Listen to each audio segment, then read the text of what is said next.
The Wild Wild West. Started. We're here, dude. Thanks again. I'm good. Thank you. I'll keel over and die. Oh, I know. These are awful. Nah, I'd probably be fine, but I'll just start like salivating. They make me like feels like when I would like steal cigars when I was little, you have too much nicotine. My stomach gets all fucking crampy I and weird. projectile vomited the other day. I got the 6s. And I've been doing these 3s and I forgot and just, I'd taken vitamins and I was like sort of like compulsively putting them on, and then just out of the blue, just suddenly like, just a spray of vitamins. It's like a kid in the woods when you and your friend do dip and like they swallow the spit and they're like, blah. So fucked up, man. Kind of tight though. Yeah, it felt weird. What time was this? Was this like the middle of the day? It was right before I do this live thing with my Patreon. So I had to be like, excuse me. And I go and just fucking projectile vomit and then just wipe my face off like some heroin junkie. You know, and then just start the show. You're like, thank you for our sponsors. Yeah, thank you to Zen. I'm trying to get addicted to nicotine. I take them, but it's just like I get like a spicy throat and my stomach starts like I get like hiccups and shit. That's poison. Oh, well. I mean, that's your body reacting to poison. I'm trying to get into arsenic, you know, but just say. Well, everyone does them. I'm like, I want them, dude. I want to take them and then like write like a Hemingway-esque novel. Oh, yeah. That's definitely what they do. Oh, my God. My writing skills, 50% better on Zen. It's amazing. Well, dude, thanks for doing this for real. I appreciate it, man. Anytime. I was pumped, man. So excited to hang out with you. Thanks for coming down. My new thing now is a take charge attitude. I'm a take charge, can do attitude. So fuck yeah. We're starting this thing up right now. We got your Zen Zen. I got my fucking matcha. Hell yeah. Yeah, man. Well, dude. So I don't know how to start. I always feel weird starting these out, but like I know you. I know your stuff. I saw the Midnight Gospel. I had to watch the last couple of nights. I started watching that. Very fucking sick. Thanks, man. So how like not to be too formal or weird, but like what was like your early experiences like? Like what got you into all this stuff? I don't know if you're like trajectory or anything. Like, I don't know like how you came to be. Into the Midnight Gospel or into what? Life in general. Oh, dude. Starting at childhood. I'm thinking about that because your mom was a therapist. And she got banged by my dad. There we go. Patient or no? What? Was he a patient? Was he a patient or? Was he a patient of hers? Was no, he this an is before sand? she became a therapist. Really? Yeah. So, no, but he was a patient. She was visiting him. She was doing like service work. And so he was a patient at the Brunswick. It closed down, but it was what they call like mental asylums. You know, I don't think they call them that anymore, but he was at a mental asylum. She was doing like service work. She'd bring them food or little toys and stuff because like they like to play with toys. Sure. And so she brought him, as you know, she loved telling the story. She brought him this like a baby rattle. You'd be surprised how many people in mental asylums just fucking love baby rattles. That's me. Sorry. It's all good. Hold on one second. Are you fucking with me? Is this a real story? Yeah. Shit. Okay, hold on. Sorry. I'm so sorry. I don't know how to turn this off. It measures my blood sugar. It's all good. Blood sugar is important. So, they love rattles and stuff.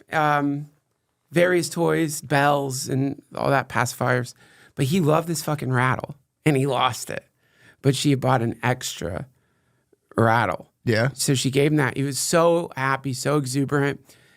The way she put it is like she just saw through the madness, the history of crime and stuff that people like that go through, and they made love. What? In the asylum. She gets fired. You can't hump in a mental asylum, sure, right? He gets out because of some kind of like loophole, and then they get married. What? And that was just. That's Are you fucking with me? Yes, that is not a true story. I'm so sorry. I don't know why I do that stuff. I knew you were fucking with me, but then I didn't want to be like, yeah, right, you're lying. I'm sorry. You did a good job pretending you believe me. I half believed you. Okay. I'm a very gullible person. Yeah, man. I don't know. Like, I don't know the answer to that question. I am too. We have to start preconception. I don't know. Do you know that thing where you try to figure out why you are where you're at? Yeah. And then you can't. And none of it really makes sense. Like in the same way, like you wake up from a dream, 1 second you're like in a cave there was a tiger stalking outside the cave. The next second, you're in a bar with an ex-girlfriend. But in the dream, you don't think like, what the fuck? There was just a tiger. Yeah. It's similar. It feels the same way in waking life. I know what you're talking about. I had a very embarrassing dream last night. Yeah. It wasn't anything like terrible. Like it was just the thing I think about a lot is how I used to always pride myself. For a while, I got deluded to the point where I was like, I don't like care about stuff other people care about. Other people care about that shit, but not me. Yeah. I'm not. I don't. It's like you're doing it in your head. Like I'm not one of those people who like compare myself to other people. I'm way above it, and I've been like paying attention to that because I was reading this book on like Jungian stuff about how your brain sends you basically images from the external world to try to like explain your internal world to you through the images. Yeah. So I'm like, all right, I was kind of pumped on that. I had a dream last night. This is the state the reality of my life. I had a dream last night. I'm in a car and someone's like, yo, it's Obama. And I'm like, I don't even care. And he went to go talk and he went to fall and he like slipped and I went to catch him. And then like my bicep was bulging and I was like, got you, bro. No big deal. And I turned to everyone like, did you see my bicep right there? Then I woke up and I'm like, God damn it, dude. Oh, I care just like everybody else. I know. It was such a pathetic dream to be like, yo, did you guys see my bicep? Dude. And it is funny how your brain just sends you messages where you're like, yeah, I'm above that shit. Oh my God, your brain, it's so for the little cries for help, like just sad, pathetic neurological attempts to like get you back to where you are. But it's amazing, really. Yeah. Yeah. Dude, I know. It's just the whole situation here is just ridiculous. I mean, we're thwarted constantly with this thing that we have to keep feeding and bathing. And well, what's the problem? You can't deny it. I try to deny it all the time. I try to do a thing. I didn't watch porn for try to make it for a year. Nice. Good job. I made it for 9 months, but it was pretty good. But then you just start thinking about it constantly. You're like, well, I might as well be watching. I'm thinking about it a little. And it's just this like vicious loop. I can never. That's it. Yeah. You just, you haven't really quit anything if you're constantly thinking about it. You've just internalized the addiction and you're getting off on the echo that's binging around in your head. Though it's like, health, when you're not thinking about how you feel, you're healthy. That means health usually is just like a lack of symptoms to the point where you're just taking that current state for granted. True. So like when you really kick something, you don't even think about it anymore. It's just gone. When the relationship is truly over when you're not thinking about the person anymore. It's the quality of the mind that like engulfs external reality and then echoes it, simulates it, resurrects it, kills it nonstop. That is very frustrating for sure. Yeah, it sucks, man. Especially when you think you're above it all. And you have the dream, dude, where you're gripping Obama and you're like, just so you know, I'm not impressed by you at all. Everyone, did you just see what I just did? Above it all. I want to be above it all. I want to breach like a fucking whale right out of the default reality and look down on all these worldlings and roll my fucking whale eyes, and then just go back down. Like, I guess I'll be with you worldlings for a little bit longer. Yeah. But it just, you can't. The problem is, if everything you see is an approximation, a neurological approximation made by your mind, and then you can't be above anything because everything you're seeing is your mind. So how the fuck do you get above that? Fuck. Exactly. It's you. You're fucking, you're seeing, it's like on Twitter. My big Twitter epiphany is I'm like scrolling through my timeline. I'm just like, God damn, man, fucking Twitter sucks. This shit is everyone's so fucking negative. And then I remember I followed every one of these people. Like I decided to tune into their realities. They're not burdening me with whatever the fuck it is they're bitching about. I invited them in. This is all my fault. I did this. It's your universe. It's a creation of yours. Yeah. Yeah. The whole timeline, the absurd stuff. Yeah. That's the weird thing online right now where it's like, it's just fun to send reels and stuff to each other. Like, look at this fucking cringy loser. And you send it to your friend. He's like, yeah, he's a fucking piece of shit. And then you're like, haha. And then I'll catch myself doing this for hours. I'm like, what the fuck am I doing? Oh, it's the best. Little mini crucifixions. Yeah. Check out this fucking loser. Your nail him to the cross of judgment. Well, if you walk around in public, and it is like, this is the vicious circle of it. Cause it's like, I like listen to when people talk, I like eavesdrop. And I swear to God, it's 90% of the time. You'll see two ladies, two guys, whoever. A lot of times I can hear the ladies' conversation better, but like they'll be like fucking like they're always talking about another person. Always. How they're failing. I swear to God, if you just sit around in like a public place, it's nonstop conversations about like fucking Cynthia's fucking bitch. Yeah. And I'm like, I'll be like, dude, people are so fucking negative. And I'm like, oh, I'm talking shit on them. And it's like. Exactly. You're judging them. They're judging Cynthia. Cynthia's a bitch. I bet Cynthia's a bitch. But why is she a bitch? She's a fucking bitch because everyone around her is talking shit about other people. And True. Then, so it's just echo. It's a fucking never ending neurological echo parading around like the universe. And it's just totally normal to see you and me as different. I mean, we are obviously clearly we're supreme, supreme. We rise. What is it you're saying in the green that you said? I rise above humanity like what'd you say? Was it eagle or falcon? It was beautiful. I do this to other people. Don't do this to me. You did it there. I like putting terrible things in their mouth. Misquotes. Yeah, true. The best. Well, don't. I mean, I just like. For the where it gets really hilarious is so then, okay, so you are upset because you have not met your whatever particular ridiculous spiritual watermark you're supposed to be at, which for a lot of people is just like it's insane. Like I don't even know what that is. Like, are you numb? You're supposed to be like this numb Jesus who's like nothing touches you, nothing moves the needle. Anything short of that, I'm furious. Yeah, exactly. Okay, right. So the final curse is that you end up talking shit about yourself to yourself. So, first you're talking shit about other people or you're mentally confabulating what's wrong with them. Then you're mad at yourself because you recognize this is not a way to live. If I'm going to be perturbed by other people's idiocy, then I'm just going to be in hell. Look at you, you pathetic piece of shit, sitting at a fucking Whole Foods, eavesdropping like a pervo on fucking. So accurate. You sick fuck. What's wrong with you? So first you're crucifying them. They're crucifying Cynthia. You're crucifying a simulated version of them. Then you crucify a simulated version of yourself. Oh, it doesn't stop. And it's a never-ending iterative wave of crucifixions. Everyone's just nailing fucking nails through hands all day long. All day, every day. And it's exhausting. Have you ever tried to crucify someone? I mean, it's tough. I bet one thing they were happy about with Jesus, I bet he was pretty easy.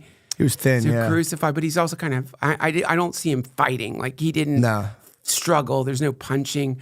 He's just let them. But I bet, like, a lot of other people in those days did not take spitting in your face and stuff. Spitting in your face. Yeah. Puking on you. Dude. Fear piss. Fear sweat. Fear stink. I always talk to people, and they're always like, dude, I'm like, it was probably so different back then. Like, it wasn't that different. I'm like, yeah, it fucking was, dude. You'd walk and see, like, a dude's head on a spike. Yeah. Like, that's way different. Even if people still argued and shit, like, to walk outside your house and see a dude's severed head. For like doing something not that bad, probably. God damn it. I don't know how to turn it off. I'm going to explain the backstory of this, and it's really embarrassing. So your mom had sex with a mental patient. Yeah. I can't believe you lied to me, dude. I'm sorry. That was a cheap joke. No, that was really funny, because I was like, there's no way this is real. Then you're like, and then they made love, and I'm like, I mean, I could kind of see it. Let me see if I can turn this thing up. Dude, you should probably keep it up if it's going to be. Is that life-saving medical technology? No, the problem is I don't think you can change. I can change the alert sounds, which is really fun. Ambulance, siren, screaming woman. Fuck, I think you're gonna die. Grim Reaper yelling, "You're gonna die."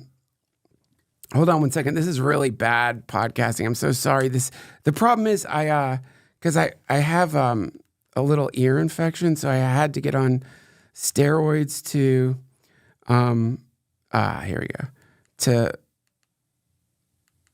to clear my ear, and it pushes your blood sugar up when you're on steroids. So this asshole all day long is like, there's no like wire connected. That's just taking the glucose measurement. It connects to this needle that's stuck in my arm here. Gotcha. So I get constant blood sugar reports, which is the most annoying fucking thing, because my wife, like, thank Jesus, it used to connect to my wife's phone and it just stopped which is just so great. So she would get kind of like if you ate a cookie, you were like a car alarm. You would start, your thing would go off. I'm like one of those. Yes, a tagged animal.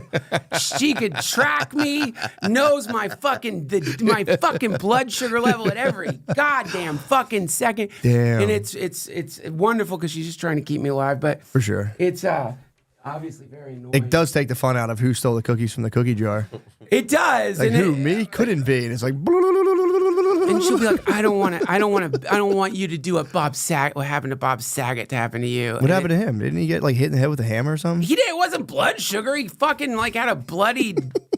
It was something terrible in a hotel room that no one understands. But still, it's like, can you not put that in my fucking head? True. When I'm about to go on the road. Oh, like you're gonna die. She's worried you're gonna die in a hotel room. Yeah, now when I'm like taking a shower after a show, I'm like, and look down at the floor. I'm like, oh, what if I slip and fucking hit my head, and then her thing starts going off, and Yeah, I think about that with old age. It's like because they all take tumbles. When you're old, you fall and like break your femur, and you have to know like it's coming. Oh yeah. I mean, it's just so scary. They get stuck in bathtubs. Do you think we should let them drive, super old people? No. Yeah, I don't think so. I mean, if I'm not allowed to drive after a couple of vodka sodas, that's a good point. Why the fuck are you allowed to drive when your brain is you're dying, pulpified and melting? It's like you have triple vision. Weird, blurry shit. You're on a cocktail of medication. So, go ahead. No, drive all day long. Yeah. But 2 vodka sodas, your car's gone. Yeah, you don't know what day it is. Yeah, I saw an old couple cutting through. I was like watching them drive, like kind of arguing with each other, and both slumped over the wheel. And I'm like, you really do become a child again. Then I was like, holy fuck, they're driving. Yeah, they're driving. That's terrifying. Nothing. I saw an old lady run over people outside of church one time. She just spaced out and just slowly. It wasn't too fast, but she fucking 10 miles an hour with a car does fuck you up. Dude. She was like bonk and just hit like 3 people. I cannot get this out of my head. It was some awful dark piece written by a forensic, like a person who does autopsies and describing the look on the face of a grandmother after she's backed the car over her grandchild's head. Oh. The smell of the grandchild's brain in the air. Yeah. I can't get that out of my head. Brain? Yeah, I guess brains. No, it would stink. Yeah, it would smell like a fucking. Brains are pungent. Nasty cut. Yeah, there's apparently a brain smell. At least if you're like an autopsy. Yeah, it makes sense. Master. I don't know what they call them. Then Autopsy Master is a good show. Yeah. But you Autopsy Master. Like just dead bodies. Chef Gordon Ramsay. That might be where it goes, man. Women might get sick of like true crime and just start watching like horrific autopsies. Yeah, just like cutting dead people open. Oh God, you ever meet an undertaker? No. Oh boy. Only for a second. It was outside a funeral. He said, "Hey, so sorry." I said, "Thank you, sir." You're like, "Yeah, sure you are. You're fucking sorry I didn't buy the premium casket." Yeah, it'd be funny if they're listening to comedy podcasts too outside and there's like, dude, they are. It's a business. That's a fucking huge booming business right now, especially in. That must have been nice, yeah, during COVID and stuff, just being like cha-ching, dude. Imagine watching the news and be like 100,000 people died and being like, yes. You're just like, oh, fuck yes, dude. Yeah, payday. Dude, this is better than Bitcoin. This is better than crypto. This is the real crypto. It's got to be crazy when they get slow. When you're like, yo, come on, man. Come on. And then finally someone dies, and you're like, thank fucking God, dude. Yeah, that's the, like, anytime I go to a doctor, I can't, just because, as comedians, we're always thinking about selling tickets and what you're charging for tickets, how are you doing at shows. Yeah. And, that's in anyone's mind who has a business. Oh, yeah.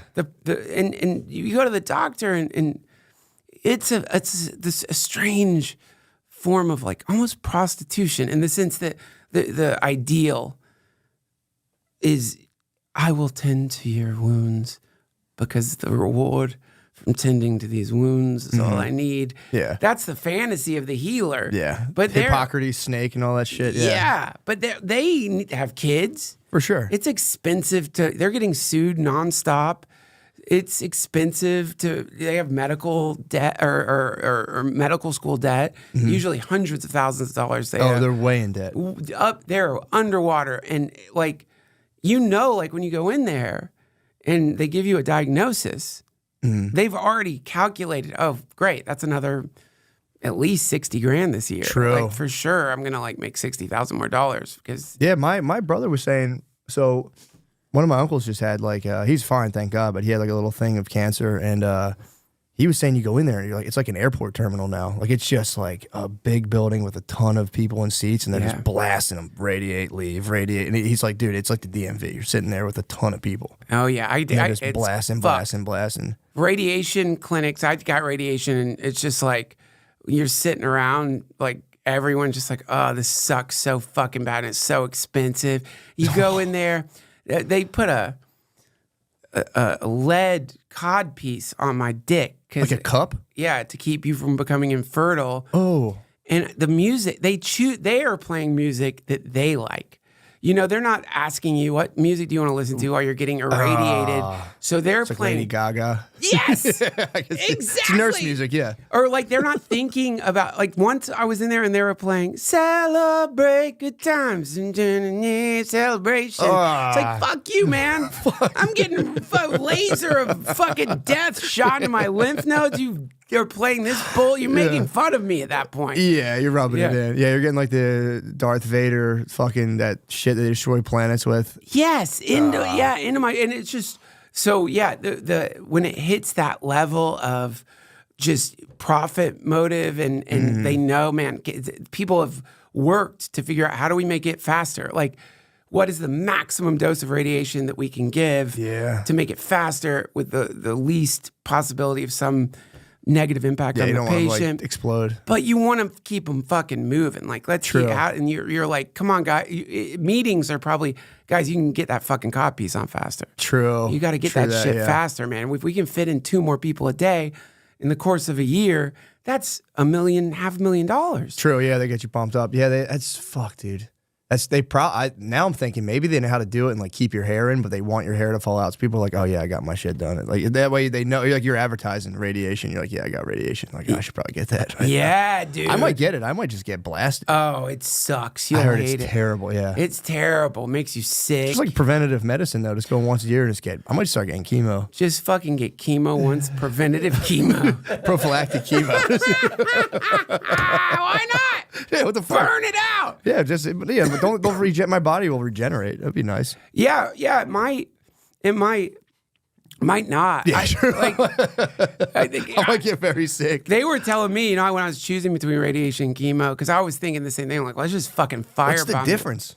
One of them can like the doctor was just like, get radiation. You're the it's statistical. like more local. Yeah. You know, when you get cancer, it becomes the worst gambling game of your life because it's all just probabilities. So if you get chemo, you will have maybe 1% less chance of the cancer recurring with testicular cancer. I think you're starting to, but if you do, but your lungs might turn into goop. Your lungs might just fucking dissolve. Now, if you get radiation, there's a 1% more of a chance that it won't catch it. It won't do it. And you might become infertile. So you're like, okay, lungs into goop, become infertile, 1%. What's that 1% look like? Yeah. So you have to make all these weird decisions that they can't make for you. You have to choose. Yeah, true. Yeah. But chemo, it from what I've heard, like, nasty. It's nasty, but yeah, I've talked to people who've done it. It's super high. Never feels happy about good. it. You get you get beautiful high. Get the chemo high. Oh yeah, just black. Oh boy, it's psychedelic. I can smoke weed now. Sick, dude. No, I don't. I'm happy that you're. For anybody out there, like, is recovered from man, because it's a scary diagnosis. It's terrifying, but less scary than it used to be. True. COVID was everyone had to face death at once. That was the best. I did like that about that. Everyone had to be like, I might die. Me too. I was living there. I've been living there for years. So when everyone met me at like something terrible is happening, we're all gonna die. I was like, I know, dude. I've been thinking this every day my whole life, dude. Yeah, there was welcome to reality. It was a nightmare scenario because like I think to keep shit running the way we've got it running, you really need to in the West, you get that idea out of people's heads. So you don't want people thinking about death. You think about death, your priorities are going to change. You need the priority to be on like, getting cool shit, getting a six pack, whatever, improving the way you look or improving your surroundings in some way. But the moment the whole planet has to like suddenly realize that we could die at any time. I was wiping my groceries down, spraying my groceries with fucking weird, probably very not good for you. Chemicals and just you did in the beginning when we had no idea what it was. Yeah, nothing. Could be anything. I just had a kid. I had my first kid as soon as it started, and it was just like I just told my wife like, bro, this is just frontier rules. Like we'll just see what happens. Like same. I had a fresh pandemic baby. Yeah. Oh my God, that was wild, man. It was cool because I gambled like whatever. Like it is what it is. And then like it all panned out and I was like, hell yeah. Yeah. I knew it. Yeah. I don't know what I was right about. I was like, I knew it.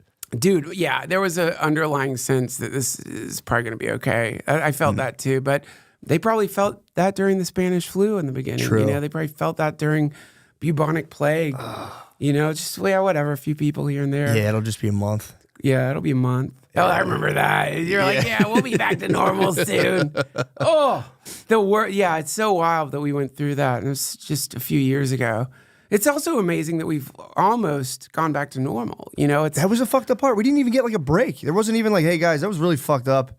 Everyone just chill out for like a week. It was just like fade it right back into normal life. Hell and yeah, it was just quick. like, wait, what the fuck was that all about? It's about, you got to get the economy moving again. It's like, true. Shit, this thing is going to collapse if we don't get it back to normal. They had to get it back to normal. Yeah. My friend, that was his scary prediction. He's like, I'll tell you what's going to happen.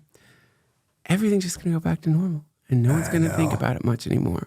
And that's what's the real scary shit. It's like humans we bounce right back into the old pattern. True. But what do you want? Like what's the new pattern that a new holiday? I said we should have had a new holiday. COVID day. Yeah, exactly. Like a COVID-19th kind of thing where it was like you got out. It was the day we were like, we're done with that. We've rid ourselves of the nasty virus. Yeah. And everyone has a day where they just like go outside and fucking day off. Yeah, do something. I don't know. We should commemorate that. Yeah, you'd think. I mean, we commemorate other shit that seems far less important. It's a teacher appreciation day. Give me a fucking break. Let's replace that with COVID day. That's what I'm saying, COVID day. And I'm trying. What would you do? I'm trying to think. What would the holiday be? The holiday. Close talk. Everyone close talks. No, it's gonna be like attacking other people on Twitter for. You're wrong. You're right. Yeah. Like it's like what do they call it? What's that? The philosophical. I hate it when people do this, though, man. I hate it when people are familiar with the philosophical argumentative errors, logical fallacies. You're gaslighting my straw man and blah, blah, blah. That shit. It's like suddenly you're in the game of chess with someone you wanted to have a conversation with, and now they're doing. But it's appeal to authority. Yeah. So that was that was like the culture of the pandemic was appeal to authority. You don't know shit. Who are you? You're just a dumb fuck. I know you. You're an idiot. You don't know anything about fucking science. Why are you suddenly an expert on fucking science on either side of the fence? Yeah. Either you are an expert on how masks don't work, the vaccines are deadly, or suddenly you are an expert on the other side, and no one... Dude, I would try to retain that information. I'd watch like a 20-minute video of a guy being like, and then if you look at the double-blind placebo, and I'm like, all right, I got that part. And then they'd be like, and then it's a 0.03 variability rate. I'm like, all right, I could probably, my brain will like figure that one out if I just keep going. I would just try to tell people about it. I'm like, I don't know, man. And you're smart. Like if you can get to if you can get past the double-blind study, you're doing great. True. You went to college. Yeah, I got my master's in social work. There you go. So you had to take statistics. You don't though. They you take statistics and they're like, you don't have to know any of the math. Just know that like if you don't have a big enough sample size, the study's probably bullshit. I remember that. Oh, that makes sense. I remember that. So like N equals 53. That's not a lot of people. And I was like, that makes sense. But you have to do any of the math. You had to learn the scientific method. You understand why some research makes it into scientific journals, why some doesn't. You understand how stringent and fucked up anything you want to anything you're doing that could change the science or change no matter how infinitesimally minute, it goes through such a never-ending, rigorous series of analyses that by the time it makes it in, it's like, holy fuck, that's probably true. But, you know, I don't think most people understand that. And to add insult to fucking injury, suddenly people were like, don't do your own research, advising against people even trying to illuminate themselves on what any of the shit means. Everyone's getting these like I don't know, really dumbed down summaries of intense scientific research that is confusing to the scientists themselves, who a real scientist will say, I don't know. You have no idea. We have no idea. This could be something. We don't know. Science is never like, this is it. Yeah, this is the No, deal. we did. It's always like, well, right now, this is where we're at. Yeah. But it could change at any second. Yeah. So the whole thing fucking sucked. And you got medical fascists out there, and you got fucking people who are like one blackout away from burning witches, and they're fighting each other, and it just fucking sucked. It was awesome though. Yeah, it was really shitty and very sad for everybody. But it was like, it was cool though to watch everyone just kind of have to take a second and be like, holy fuck, I might die. My whole family might fucking die. And then everyone got real weird. Everyone got into weird shit. I got super weird. I was like in my basement constantly. Dude, I was trying to start like I've always been real into psychology, but I started trying to start this whole thing where I was like, I'm going to reconceptualize psychology as it is. I'm going to like start like an AA thing, but not for people on drugs, and then it'll spread online. Cool. And then like I don't even know what the fuck I'm doing. I'm like, I'll like train people in this modality, and they'll train other, and then I just like, yeah, that's a pipe dream. That's not gonna, and like pandemic ended, I was like, what the fuck was I doing? What was I up to? Oh yeah, you were almost Isaac Newton. I mean, the difference. I was close. Yeah, if I could have fucking taken a longer break, I would have figured it out. You have to be a maniac like those people. That's the other thing. The picture of the scientist is this pristine, stable, normal person. Yeah. Newton had mercury in his hair. Like when he died, his hair had mercury in it. He was fucked up. He was in his fucking lab fucking with mercury, trying to like build the Temple of Solomon. Listen, guys, tons of people are going to be on the road this holiday season, and you need to be careful if you're driving. Fuck are you? Stop fucking coughing. Excuse me? Listen, guys, tons of people are going to be traveling on the road this holiday season, and you need to be careful if you're traveling. If you find yourself in some kind of crazy freak accident this Christmas, turn to Morgan & Morgan. They're America's largest injury law firm. They have over 100 offices nationwide and more than 800 lawyers ready to fight for you. They've recovered over $15 billion for over 300,000 clients, so they have a great track record of getting people the compensation they deserve. Submitting an injury claim sounds annoying and stressful, but Morgan & Morgan truly makes it easy. They've been fighting for the people for over 35 years, and they'll be ready to fight for you too. If you're ever injured, you can check out Morgan & Morgan. Their fee is free unless they win. For more information, go to forthepeople.com/drenched or dial pound law, pound 529 from your cell phone. That is forthepeople.com/drenched or pound law, pound 529 from your cellular phone. This is a paid advertisement. It's time to break out the big guns this Christmas and get Mom an Aura frame. Aura makes digital picture frames that will replace her old photo albums. You can curate your own photo playlist and even add videos that get shown in super high quality. Invite others to share their own photos to the frame too, so you'll constantly be seeing new memories pop up. Oh, I love these things. I literally have them all over the house. My mom has 50 of them, and she cherishes all of the pictures. She kisses the screens. I say, Mom, it's me, Matt. I send her videos like this. I say, Mom, it's me, Matt. Kiss me. And there's just that all down the hallways. And I have one where I just follow her with my eyes like a haunted house. They make great gifts for your parents, siblings, or friends. Set them up with a personalized photo playlist and wait for the waterworks. Listeners can save on the perfect gift by visiting auraframes.com/MSSP. That's AURA frames.com/MSSP. Use promo code MSSP to get $30 off their best-selling frames. Get yours now, so it arrives in time for the holidays. Terms and conditions apply. Also, you'll see if it arrives for the holidays. But, all right. When the weather outside is frightful, you are going to want to layer up with True Classic. Everything is ridiculously comfortable, fits perfectly, and honestly, I look great. Their lightweight puffer jackets, dude, their lightweight puffer jackets are amazing and will definitely have you ready for the wintertime. Water resistant with a great fit, it is a definite staple in my wardrobe. Pair the puffer jacket with True Classic's comfort jeans and you'll be all set. They've got the classic look of regular jeans, but molded to the midsection with a four-way stretch, so you won't have to unbutton them to sit down on the couch. The four-way stretch being your penis, your buttocks, and your hips. I love them personally. I wear their clothes all the time. They make my fucking chest look jacked as hell. Stock up on their goodies, t-shirts, and button-ups too, so True Classic can carry you through every season. Men, this is the perfect gift for you, but also a gift for her. So if you're ready to upgrade your closet, shop now with our exclusive link at trueclassic.com/drenched and save up to 25% off your first order. End the year with holiday cheer thanks to True Classic. Thank you. When you're finished sprucing up the tree for Christmas, spruce up those balls too. Manscaped has you covered with the Performance Package 5.0 Ultra.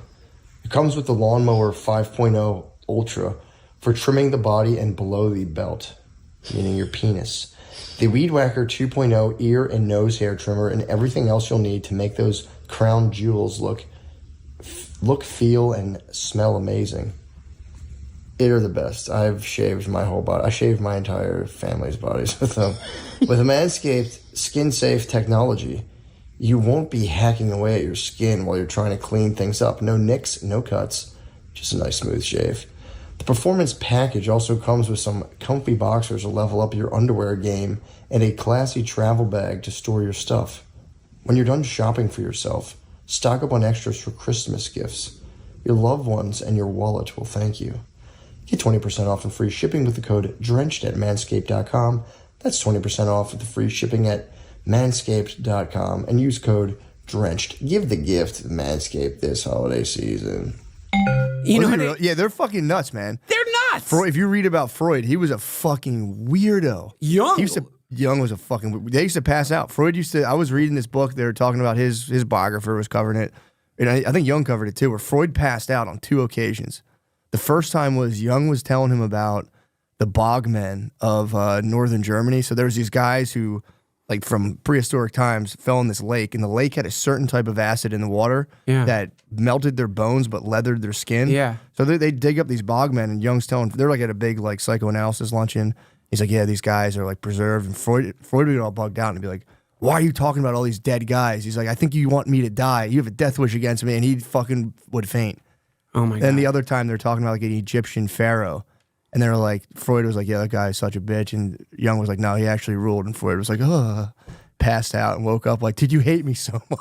Because they were all like analyzing each other's intentions, but they were just paranoid. They were just, I mean, if I was young and I'd hang out with Freud all the fucking time and knew I could make him pass out. It's pretty tight. By talking about mummies. Young was humble bragging in that book he did, Memories, Dreams, and Reflections. He was like, yeah, I made Freud pass out. I made him pass out, you nerd. Fuck out, bitch. But you would. If you could make Freud pass out, you'd do it too. There's a kid in elementary school, I don't know what his problem was, but for some reason, if food was mixed in front of him, he would throw up. And so, like, it's elementary school and perfect. Kids caught on that this is a possibility. So if you're bored at lunch and you're sitting with him, you would just start mixing your food, and you could always hear him go, no, don't do it. Please don't. Please don't. And they'd fucking start mixing the food, and everyone's laughing, and then he'd fucking barf. This is like a whole year of inducing, don't do it, please, don't do it. So he was like crumple your sandwich up, and he'd be like, ah. Exactly. And it was that's easy crazy to do. You just mix and mix. And yeah, so like that's what Jung was doing to Freud. Yeah. It was just no different than that, just aggression, and like Freud was oppressive anyway. Yeah. It's embarrassing to pass out when you're like supposed to be this famous someone healing others' minds. Yeah. You can't even hear a story about a fucking mummy without man. passing out, and then you're gonna be like, "You're trying to kill me." Yeah, he's like, you just want to fucking kill me, dude. You hate me. Yeah. Why won't you say I'm right? Yeah, 'cause he would apparently. It's kind of a cool concept. They talk about homosexual self-reproduction, where back then, if you were, it's a funny idea, but they were saying like there's a level to which if you're like the material world's not good enough for you, having a family's not good enough for you, you want to take yourself and clone yourself into another male. It's called homosexual self-reproduction, where it's like, I'm going to fill you with all my knowledge. You have to propagate my knowledge. And the whole idea was that since Jung was like, nah, man, that's not my cup of tea, that it started threatening his, like, the part of him that would live on and, like, conquer death, basically. Wow. But that's why he was passing out, because Jung would be like, I'm kind of into mummies right now. And he'd be like, oh. He's like, I'm never going to live on forever. Just oh. Wow, I didn't know that. I knew that they had tension between them. Because he thought, he was like, you're going to carry this on. Because he came up with this idea, and as he got older, it started kind of coming, because he was like, it's all about fucking coming for the most, obviously there's more to it, but like, he was like, sex is the most important. And other people were like, nah, there's other stuff that's important. Yeah. And he would spaz and be like, dude, if you fucking say that, I'm going to kill you. Like, don't do that. You're fucking my shit up. Fucking choke you till you're... Like he was the ultimate Mr. Like he was like, I'm right. I've fully pinned down the human mind. I mean, maybe he wasn't that, whatever, but he was like, this is the deal. Yeah. Don't deviate. And all of his followers were like, I think it's about this. And he'd be like, you fucking asshole. That is the sort of, there's a cult leader quality to him that is undeniable. And with Jung too, I mean, people thought Jung was like the next second coming of Christ. They thought he was so advanced, but he was. I can't understand any of his shit. I read it, and I'm like, I don't fucking know what you're talking about. Oh God, it is so mind warping, that stuff. Dude. Yeah, and he like his Red Book. I tried that. Yeah, really hard to understand that. And he live in a tower. He like ended up like living in a tower at one point. Like yeah, he built a stone house for himself. And it was like with all this weird symbols and all this shit, and he just kind of like chilled there quietly. I don't think he even had electricity. I think he just like chilled out in the stone house and just was like, I'm the fucking man, dude. Yeah. Freud fucking sucks, Fuck dude. Freud. I fixed everything. It is tight though. He was a dream master though. He was like, I know about dreams. Fuck Freud, dude. I remember reading about him. When he was like in school, if you're studying psychology, you would have to work in a mental asylum, and how some schizophrenic was like rambling about how the son had a cock, which would, the story that I've heard. I think he might have talked about it in his autobiography. Go on. And then he remembered some obscure book of like, I think it was African mythology, and the schizophrenic was completely articulating this really weird branch of some form of like sun worship in Africa, but with great detail. And that was when he started tuning into this idea of the collective mind, that we all share a mind that's inhabited with the symbols that show up and stories, but the stories might be different culturally, but the symbol set is mostly the same. Really brilliant, actually. Yeah, it's fucking sick, dude. Freud hated that shit though, because he wanted to be all square, and that stuff was so non-scientific to him, I think, right? Yeah, He wanted to be like, you just want to bone your mom, dude. He's like, let's never forget that what's really important is boning our moms. Yeah, you want to fucking fuck your mom. You want to fuck your sister. You want to suck your sister's fucking dick. She doesn't even have one. And it's driving you crazy. You're sitting laying on the couch like, you're fucking right. You're right, okay. I suck my sister's dick.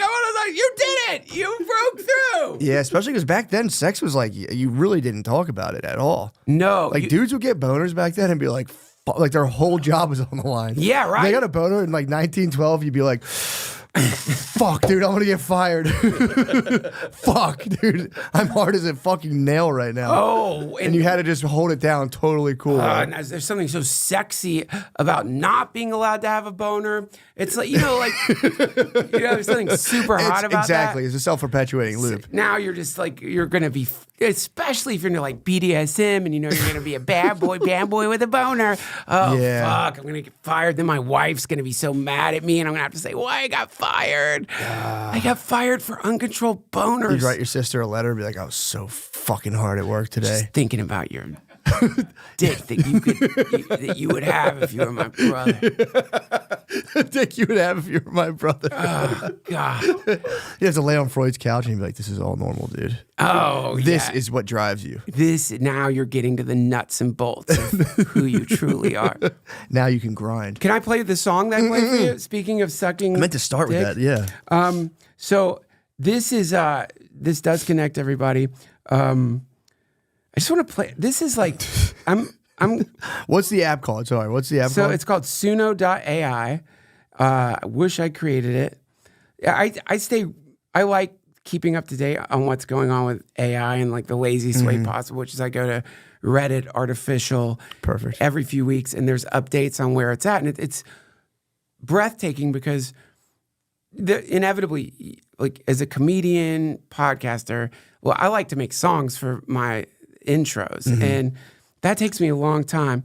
And also, I don't have a great singing voice. So the advent of AI to me was very exciting because it's like, oh shit, I bet at some point this will sing songs and make music. But then, months ago, to pull that off, you needed basically a PC. You could do it on Mac, but you have to go like hacker. Oh, you needed like a serious You have to setup. learn coding. You have to learn a little bit of JavaScript. You have to know how to use these arcane libraries and like you go into the terminal. Can you do that stuff? Can you do code After and stuff? that? No, I'm not good. I can, but I can follow directions. Gotcha. You open the terminal on your Mac and then you access these weird databases and you download all these weird files. So the singing AI thing, where we have the image generators and stuff, you describe what you want, it does an image, that's cool. This is the same thing, but it does it for songs. And I've been following Can't stop thinking about my sister's boner, dude. I'm sorry. Dude, your sister's boner, Sorry, dude. in my mind, is so beautiful. No, because it sort of, like to me, your sister's boner transcends the penis. Do you know what I mean? Way beyond. It's the encapsulation of all penises. Is it perfect? No. But its imperfection is but imagine perfect. being a dog under the table. You think they're going for food, they're not. They want to suck your sister's dick. That dog, you got dogs anywhere she goes. They're like, you have sausage in your pocket? I get No. so jealous of my dog's under the table. I'm like, get the fuck out from under the table. Stop. Just stop. You're just doing what all of us want to do. You're free. Look at you, liberated. Outside of the fucking awful manacles of morality and ethics and our repressed thing, when everyone should just be under the table sucking my sister's dick right now. So you wrote a song. I didn't write it. Oh, you prompted a song. You basically. Okay, so one of the fun things when you get to play around with any kind of generative AI is that because the people who are making this available to everybody, they don't want to deal with bullshit. So they nerf the AI because, of course, the first thing you're going to do if you realize this thing will make songs for you is you're going to say, write a song about how great it feels to suck my sister's dick. And or falling into your own butthole. Yeah. Exactly. So if you try that, it will not do it. It's so funny they got to deal with like the smartest people in the world have to be like, wait, what? Like, Jesus fucking Christ, let me put a safeguard against that. Exactly. So then you get into this hilarious, fun kind of like trying to hack the AI. Yeah. Because now you have to start thinking, okay, well, it won't. Generally, the way these things work in the image generators too, you can't say underwear. It's not going to do underwear. It's not going to do cleavage. You can't say suck, slurp. Any mouth and lips, it might not even do. But so you have to find a way around that to achieve the same effect. For sure. And so this is just some songs. And the other astounding thing about it, I mentioned it to you earlier, is it generates this in like under 3 minutes. And Suno.ai, I love you guys. Man. Please don't ban me that I did this. It's just I won't keep doing it. Because like... Yes, you will. Don't make promises you can't. Okay, you're right. But I got banned from Discord at one point. What? And exactly. And the reason is because I'd been getting Mid-Journey, we were just curious, like, what can we make it do? And then, so of course we realized, sausage. Perfect. This is the way in. So, any celebrity you want, eating a beautiful sausage, and it generates like hilarious pictures. And then, you know, just like so weird. It's late at night. You know, I don't mean to call. I'm not trying to like fuck with anybody. It's just purely for me and my friends anyway. But yeah, out of the blue, I'm banned from Discord, and then it's for sure it's got to be. You were using the app through Discord, you're saying? Yeah, Midjourney is available through Discord. Okay, I got you. And so I don't even know what of the many horrific images we figured out how to generate, like a vat of. You can't say like a baby on fire, but for some reason it would let you say baby meat. So you could say like Bill Cosby eating a bowl of baby meat, and that would produce horrifying images. So you're just curious to see what. For sure. So anyway, that's a long setup for something really stupid. No, this is a masterpiece. So this is just using the same sausage hack that I use for Midjourney. Sausage hack. Or a hot dog hack, but with Suna.ai. Sitting in the back, watching her walk down the aisle. In her white dress, tear in her eye. I couldn't help but remember those days gone by when we were kids, laughing under clear blue sky. Now she's all grown up, she's found her friends to love, found that I can't help but recall those memories from the floor on summer nights, a sweet innocence we shared. Gets better, I'm sorry. Yeah, that's fine. When she steal a bite of my hot dog, smiling without a care. Oh wait, That's kind of innocent. I could see a country song. That was the first one. So that's when I was okay. I can. You're working into it, yeah. So the prompt for that was just like it's a brother at a wedding, and his sister's getting married, and he's remembering how she used to eat his hot dog. Use a hot dog like a straw. Yeah. So that one kind of failed, but then this is where I figured it out. It is innocent. Like my sister snuck a bite of my hot dog. You can almost see that in like a Keith Urban song. Snuck a bite of a hot dog. It raises eyebrows. Fucked up, but it's still all right. I guess that's something. That was the first iteration. That's the first, and then. At the picnic on a sunny summer day, my sister caught my eye in a playful way.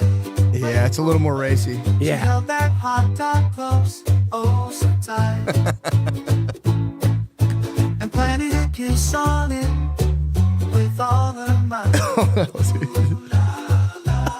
The ooh la la. Dear, I watched it all as you smooched that hot dog with a little jar. Oh, brother dear, it's a sight to see. A love affair between you and a hot dog. Oh, not a spree. Like, that's awesome. And the last one, I'm sorry to do this. No, please, I need it. Forgive me. Summer Days, I think, is the best of them all. I've made 15 of these, by the way. This is So you're just fucking with, you're like toying with the different prompts. Yeah, I'm trying, and also genres like True. Death metal, like lo-fi. You're just trying to like see all the different the ways it. What was that last one? That would have been like summer. That was like a summer anthem. I think that was like a summer. I think that was a summer. I don't remember what the prompt was exactly for that one. And it titles them. This one's Summer Days. It was a lazy summer day down in our little town. We were sipping on lemonade, just letting time slow down. I saw my sister coming with a hot dog in her hand. She took a big bite, then something I couldn't understand. She was slurping on that hot dog just like a straw. And I couldn't help but smile, 'cause I've seen it all before.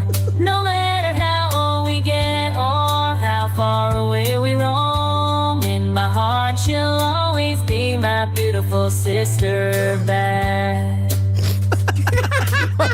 My beautiful sister Beth, who fillets hot dogs. You're gonna start having dreams about these songs too. You're gonna start creating them now in your dreams. Well, yeah, oh my God. You really, yes. Last night, as I'm falling asleep, I'm hearing that kind of shitty, tinny, like AI music. But man, like, it's, to me, like, part of being human, we just accept, okay, this is here now. But what the fuck? Like, Yeah. so that, like, it knows how to structure a song. It wrote the lyrics.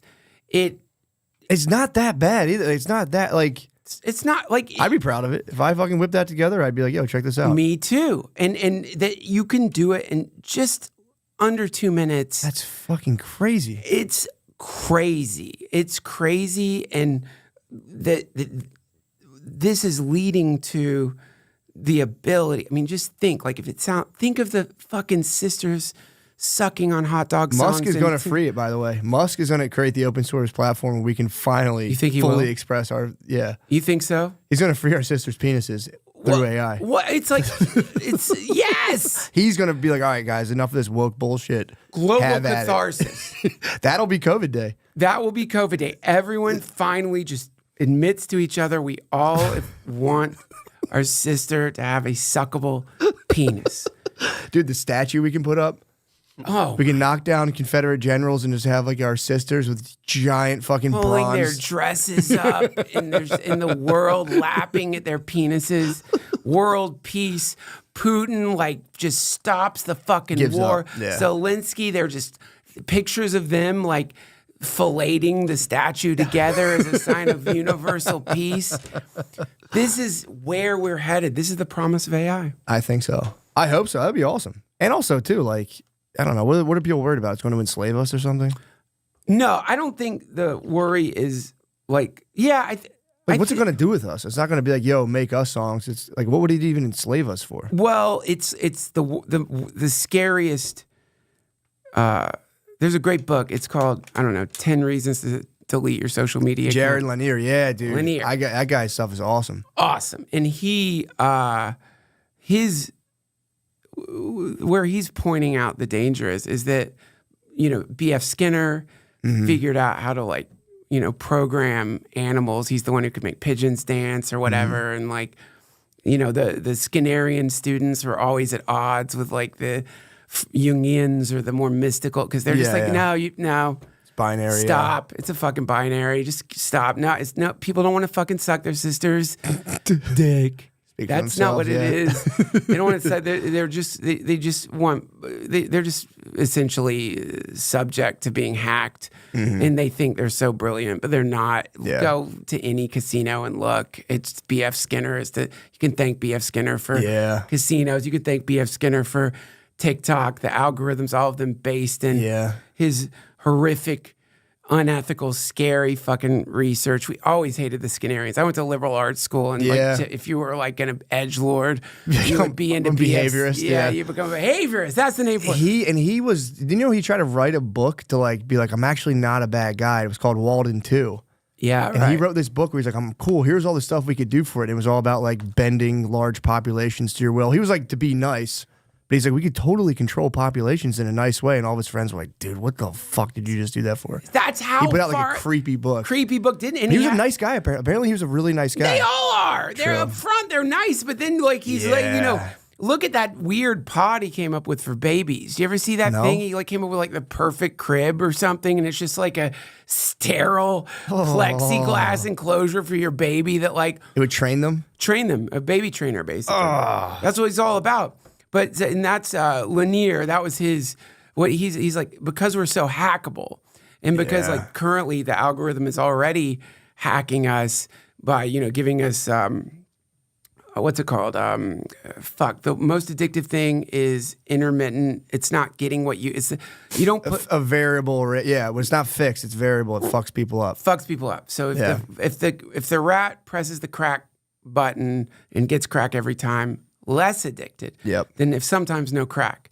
And then this is the birth of I think from the behaviorists, this is the birth of mythology, of a religion. Superstition is like, because we live in a unpredictable chaos universe, and any positive feedback that we're getting from the universe is inevitably interrupted by negative feedback. The negative feedback happens and you invent a story. Right. Oh shit, anytime like I see a penny, or anytime my clock says 333, something positive happens. But if I look at the clock and it's 2:04, always bad luck. And so you invent bullshit to just deal with chaos, and that's the way it works. So you can program people using that superstition, using the need for balance.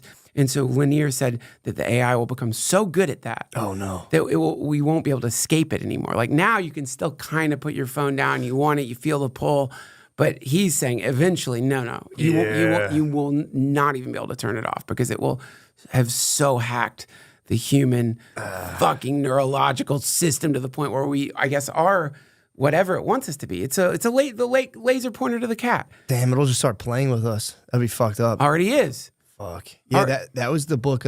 Infinite Jest was basically a big portion of that was about how as technology gets better, entertainment will become so addictive that it's just going to start like sucking the soul out of people. And he called that in like 98. Yeah, man. Then he killed himself. But yeah, he called that in 90. And he was watching like Rambo reruns on USA, and he's like, damn, this is pretty good. Fucking incredible. He's like, it's only going to get better. And he's like, we're fucked. And then, Rambo 7 will destroy humanity. He called it though. He was like, we're entertainment something. You just like, oh, this is great. Give me it. But he's like, as technology increases, the entertainment's just kind of fucking gut people internally. Well, this is the sort of telescoping inward simulation hypothesis, which is like, because we, as humans, do want to simulate reality, and so our brains do that. So that's the fantasy. We imagine this or that, daydreaming. You picture something as some attempt to evade suffering. Yeah. And then TV, video games show up. Now I don't even have to imagine it. Books, before that, I can read and simulate a reality. Mm-hmm. Then video games, now I'm in a simulated reality, projecting my identity onto a character in that. Then VR, now I'm literally surrounded by that reality. And then, because this is a trajectory, then the idea is that, if we're already on that trajectory, and people do have this thirst to escape default reality, then it's already happened. Yeah, fuck. So what we're in is actually the next phase that hasn't happened in this reality yet, but it did already happen, which is obviously, it's like that story, the lecture everyone like puts shitty music to on YouTube of Alan Watts talking about, like, if you are an omnipotent, omniscient, all-powerful being, you create a bunch of shit, you make planets, you make various beings, you watch them evolve, you destroy them, you teach them, you hate them, you punish them, eventually you get bored. And you're like, okay, what happens if I become one of them and don't remember I'm God? And that's what we all are. So that's Alan Watts' spiritual rendition of this. But the darker rendition is technology inevitably gets to a point where you can choose to exist in secondary realities that are non-different. You can't tell the difference between them in this reality.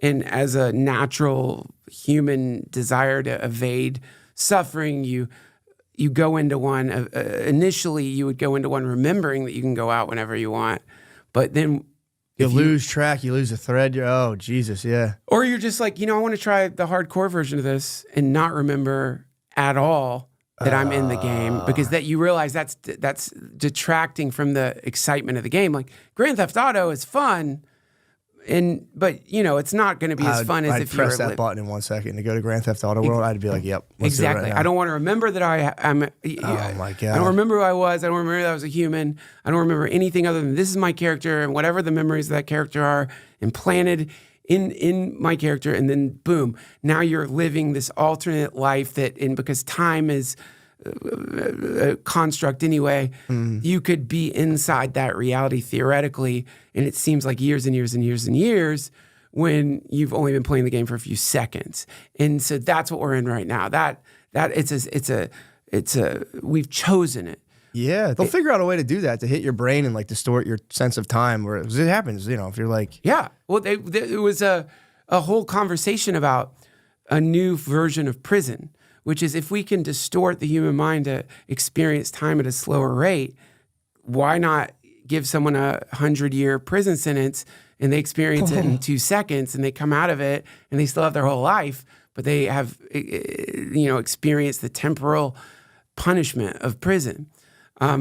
that's crazy. Crazy. You could have like Prisoner of Azkaban or whatever, fucking from Harry Potter. You could be in there for like 1,000. You can get 1,000-year mental sentence. Exactly, 1,000-year mental sentence, way cheaper because housing prisoners is expensive. Yeah. All you need to do is put them in like a lobby, and just like 2 seconds later, they're screaming. Damn. And then that's the other sort of hypothesis about human reality, is that it's a prison. We are that. We are those prisoners. The whole original sin thing is we were gods or godlike beings that fucked up to punish us. Oh, it sucks. They dropped us into the human incarnation as a form of rehabilitation. Like, okay, no, now guess what? You can't put your dick in black holes. We've told you a million times. You do that, it creates ripples, it disrupts planets. You're going human. You're going human for 50 incarnations this time. And that's what we're in. That's the situation. That's the darker version. Yeah. The more positive version is that young godlings, they need to go to school. And so, otherwise they become like horrible because they don't understand limitation. They take it all for granted. So remove from them their omniscient, all-powerful qualities, force them into a limited situation where they have to contend with projections that are just fragments of their mind spread out around them. And the moment that they find a way to no longer talk shit about Kathy at Whole Foods, who's a bitch, and stop judging and realize it's all me, then that's when you pop out of your initial like toddler phase of godness and remember, oh, right. Oh, yeah. Yeah, right. Yeah. But you're not an asshole God. You're like, you're going to be more compassionate. Cool God. Yeah. Yeah. Fuck, I hope it's that. Well, I mean, yeah, who knows? I love that shit though, dude, of like, because people are so certain with all this stuff with like the, and I want to make sure you're not. I'm fine. Thanks good. for Okay, thinking cool. about it. I'm good. Yeah, okay, good. A lot of people love that. I've been like, I always battle materialists who are always kind of like, yeah, dude, you're just a collection of physical processes. Your consciousness is just like a thing emanating off of that. It's inherently worthless. And it's like, so if that's the case, I was talking to an owner of a comedy club this weekend about it. And he was like, this just makes me feel weird. I don't want to talk about this. But like, if I'm a purely physical being with, my brain's things are spinning, blah, blah, blah, that emanates consciousness. Why would then not the universe, a physical process, emanate a super consciousness at scale? Right. Like, why is that weird to think about? I tell Well, people that all the time. Like, why is that weird? If we produce consciousness, according to if I was like a materialist, physical guy, like we're just a bag of meat and water, and that's all we are. Consciousness is like why wouldn't like gigantic galaxy systems produce consciousness as well? yes. So this is in Buddhism. This is the difference between relative reality, relative truth, or sort of the truth of what's happening right now, which is you are a physical manifestation. There is stuff here. This is relative reality. So when that gets extreme, it becomes nihilism. So that's where we're just like, it's almost like, I read this, like consciousness is basically like car exhaust, but for an advanced, it's like, we're self-aware is almost a byproduct of the millions and billions of computations happening at every second in your brain. Why are these guys trying to neg consciousness? I just don't understand. It's like they're like these big prominent scientists trying to neg consciousness. Like it's just this fucking shit. It's like frustrating. They're cool duding it. It's like, okay, dude. Well, it's unquantifiable. True, That's annoying. It thwarts you at every step of the way because in the all knowledge itself kind of it like has to deal with the fact that at the back end of all that needs awareness. It's knowledge is dependent on awareness. And so by saying awareness itself is accident, you accidentally nullify that whatever it is that you've come up with, in the sense that anything produced from mental calculations is flawed inherently in that it's origin point is a malfunction, a byproduct, an unquantifiable thing. And I think there's probably something really exciting about that for people. I mean, that's fucking cool. It's like, it gives you a chance to rise above in this really great, you look, all these fucking robots thinking they're True. NPCs. That new snobby fucking way. It's an NPC. Yeah. It's not even real. Main character's an NPC. Yeah. Some scientific version of that.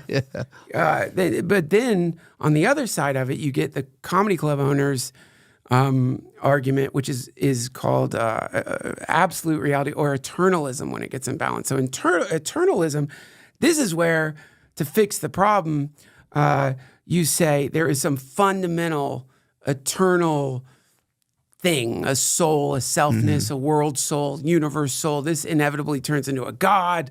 The God is this, like, non-changing, I guess, perfect being that knows what it's doing. Now you can bank on that. That's a relief. So sweet. On one side, you can sort of, any shitty thing you've done in the world, you can be like, who gives a fuck? I'm just a goddamn robot that's like confused. Who cares? Everyone else is a robot. Did I hurt somebody? I hurt a robot. Oh, wah. Fucking. Did I cheat on my robot wife? Oh, whatever, dude. We're cyborgs. Exactly. Yeah, exactly. God damn, dude. The other side. You just tell their wives they cheated on them. Yeah. Why rather than try to neg everyone's consciousness. What are you going to fucking tell your wife that? You're going to confuse her programming? Just stop. Stop with your petty attempts to establish some morality or ethics or anything. You're just a robot. So yeah, both sides of them are flawed in that on one of them you've attempted to deal with the problem of being temporary by annihilating everything. And for a lot of people, the motivation behind that is they think it'll end suffering. The other side, you're leaning into, well, I'm an idiot, but something's in charge, and I'm going to lean into that thing because that will save me. That thing will save me. Both of them are flawed, I think, but somewhere in between is where it's happening, which is like they're both happening at the same time. There's true, yeah. And there's relative reality. This is real. Don't be a fucking asshole and suddenly like... Don't neg relative reality. You go to your ayahuasca retreat and cut up your fucking credit cards because you saw Into the Wild and blah, blah. No, you're here. There's no way out. But then also like, you have to find the place in between these two, and then that's where you start, at least from what I like reading about. That makes sense, yeah. Don't go too wild on the other stuff. Basically like doomsday death cult of like, bro... Yeah. Wait till we die. It's going to be so sweet. Yeah. Oh. Versus dudes being like, bro, none of this is all bullshit in your head. And you know what, as they say, opposites stand back to back. So both have this concept of heaven baked in. The nihilists' concept of heaven is what, oh God, who drank the hemlock? Socrates. Socrates. His apology is hilarious. Dude, that was the best. When he goes on, he's like, yeah, I'm right. You guys are fucking bitches, dude. And they told him like you don't have to drink it. He was like, I'm drinking it. I'm Slammed drinking the hemlock. He's like, no, you guys told me to drink the hemlock. I'm drinking the hemlock. Oh no, but don't get out of this. I'm going to drink it, and then I'm going to leave you with the most brutal roast that you will not just have to deal with, but historically, you will be roasted eternally after killing me. Yeah. But within that apology is, if I drink this hemlock and I go into the deepest sleep where I have no awareness, then you have given me the greatest gift anyone could have given me, like an end to suffering. Thank you. So this is the nihilist heaven, is you die and you're off the fucking hook. It's over, baby. It doesn't matter. You are fucking Jeffrey Dahmer, or if you are the Dalai fucking Lama, it's the same destination, just complete extinguishment of all suffering. Mwah, heaven. On the other side, you're maintaining some sentience, but then you're in, like, depending on your depiction of heaven, a place of like varying degrees of sense gratification. Yeah, true. You're no longer encumbered by your own mortality. You getting big up at every turn. Everyone's like, oh, dude, you're a fucking man. Like, thanks, dude. And so these two fight, because one is like, streets of gold. Really? You want to fucking walk down streets of gold? How soon before that gets boring? You really believe that shit? And the other side, they're like, you're missing your chance for paradise. The devil has trapped you. Both of them are confabulating something that no one knows. Yeah, exactly. It's a mystery. That is intolerable. Yeah, true. That's where it's at. Because like that feeling of not knowing is just sand in the diaper of the human mind. It's fucked up, dude. Really, especially as you get older. It's like when someone touches your belly button. Yeah. You have to fucking sit there. You don't know. No idea. That's the reality. That's the real reality. It's like, you just don't know. Yeah. And you have to deal with that. You just have to sit in not knowing. It sucks. It sucks. But it's like the cold dip. You go in it for the first few seconds. It sucks. A little bit longer. It's not so bad. True. Yeah. No, it is good. It's scarier to be like, I have this totally figured out. Here's the deal. And then you basically just attack anybody who disagrees. Where you're like, you can't. If you disagree with me, you're spinning me out on a level that's fucked up. And that is fun. Yeah, true. Now you can go to war. Now you get to be at war to distract yourself. I do like that though, because it's like I like talking about this stuff because it is fun too. Because like people are just sitting at work and all of a sudden they're just like they get taken to like the point of death beyond, and you're like, I'm gonna go to the bathroom. This is fucked up. Yeah. Because it is funny to be at your job and have to like confront your death and be like the idea of non-existence is what fucks people up. Oh yeah. And they're just like, oh well, and it fucks me up too. I mean, it's fucking crazy. Because you're sort of, the relative reality is really quite beautiful. I mean, we have like new friendships, old friendships. We have our kids and our wives and these beautiful lives, and it's so beautiful. It's so beautiful, and there's a kind of unbearable quality to that, and because it's unbearable in its transient nature,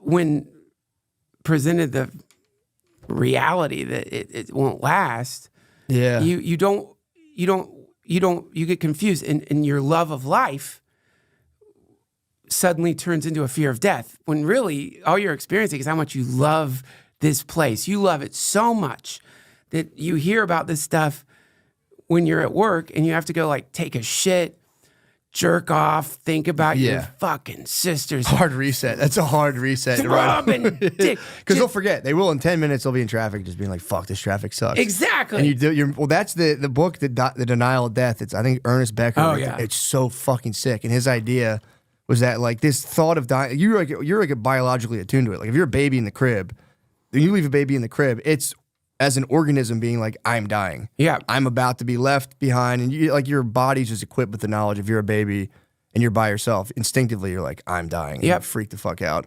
But you never get over that fear of death. And his whole argument is that societies at best can offer you a hero system where you can kind of enter in, fulfill like a heroic role. And then through the heroic role, you somehow in your head, you trick yourself into being like, I'm transcending death because I'll live on forever, X, Y, and Z. Then human beings are programmed biologically to never want to be second best either.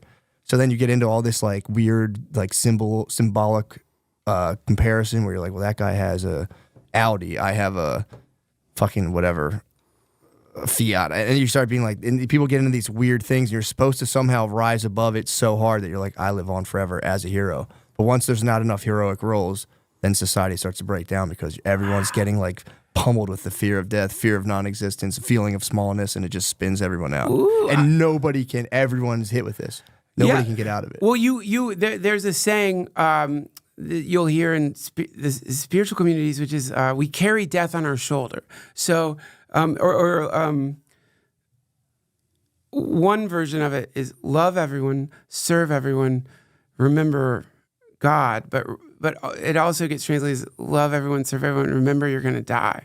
So that never for a second do you let that imminent reality escape your consciousness, because if you do, then you miss out on really experiencing existence as it is. This is why you always hear people who have survived cancer or people who are not going to survive cancer, they're like, I've never been happier. I'm so tuned in.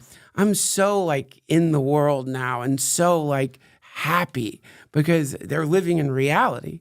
They're not walking around in some like with an imaginary force field. In that book they call it your character armor. From a child, you deal with the problem of helplessness by creating this character that you then gets thrown into a hero system to like transcend your own death. The whole point of the guy's like, dude, don't do that. Except you're going to die and think about it all the time. And remember, the thing is like the contemplation of death. It doesn't mean suddenly you're going to be wearing black lipstick and that you're depressed. It actually is paradoxical in that it really helps you appreciate life in such a grand way. That's the best. For stress, it's the best. I'll stress about stuff and I'm like, yeah, but then I want to die. And I'm like, no, whatever. Fuck. When our kids are having a tantrum, I'm like, you know you're going to fucking die, right, Bubba? You know this isn't fucking permanent, right? You know who's probably statistically going to die first? Old diabetes daddy here, Bubba. But this is there was I think they do it. Maybe they still do it in some forms of Buddhism, Theravadan Buddhism.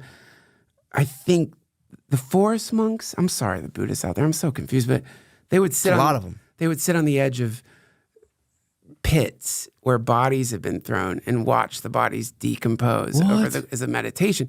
So you would sit and you would meditate watching the decomposition process to fully understand completely, inarguably, that because you also have a body.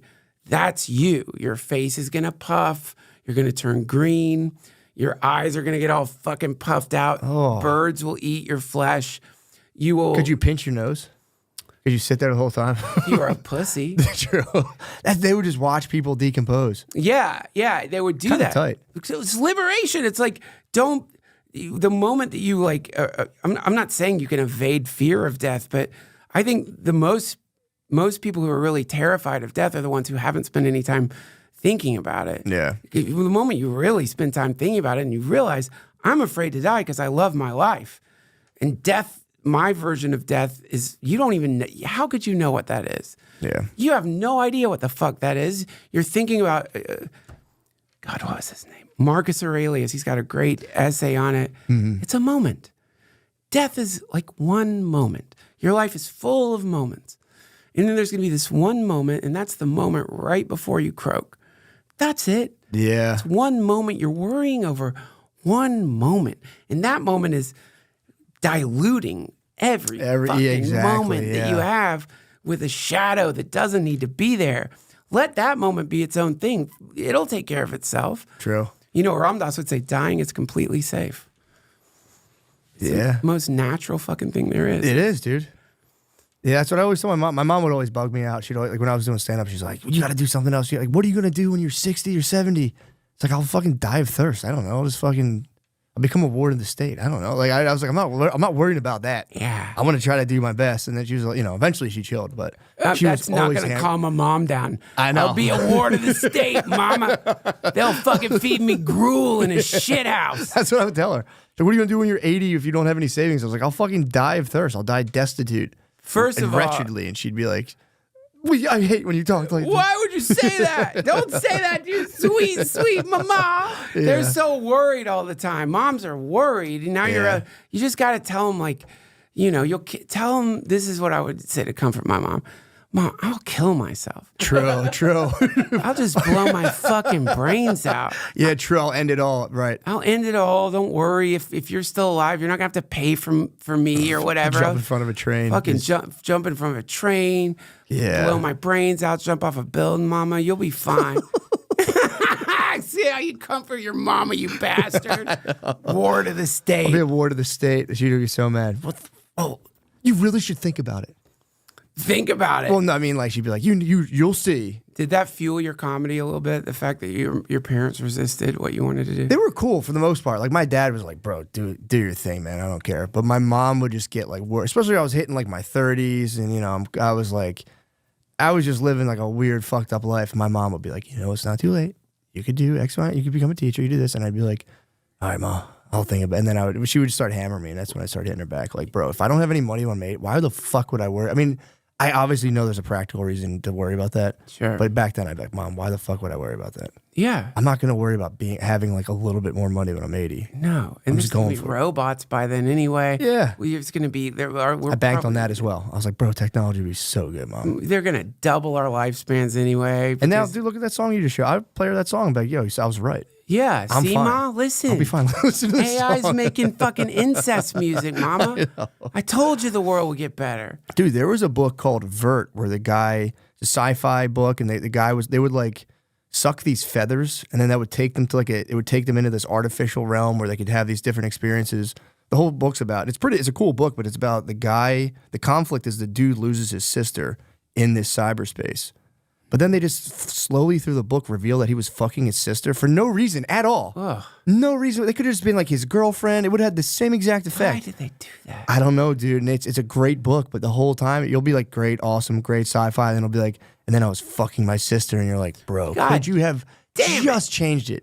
Why the fuck? I have no idea, dude. And like, it's like an acclaimed book, but he still gets. If you read the reviews, everyone's like, and there was a little bit of lowbrow stuff about him fucking his sister, and it's like it's pretty graphic. I prefer highbrow incest.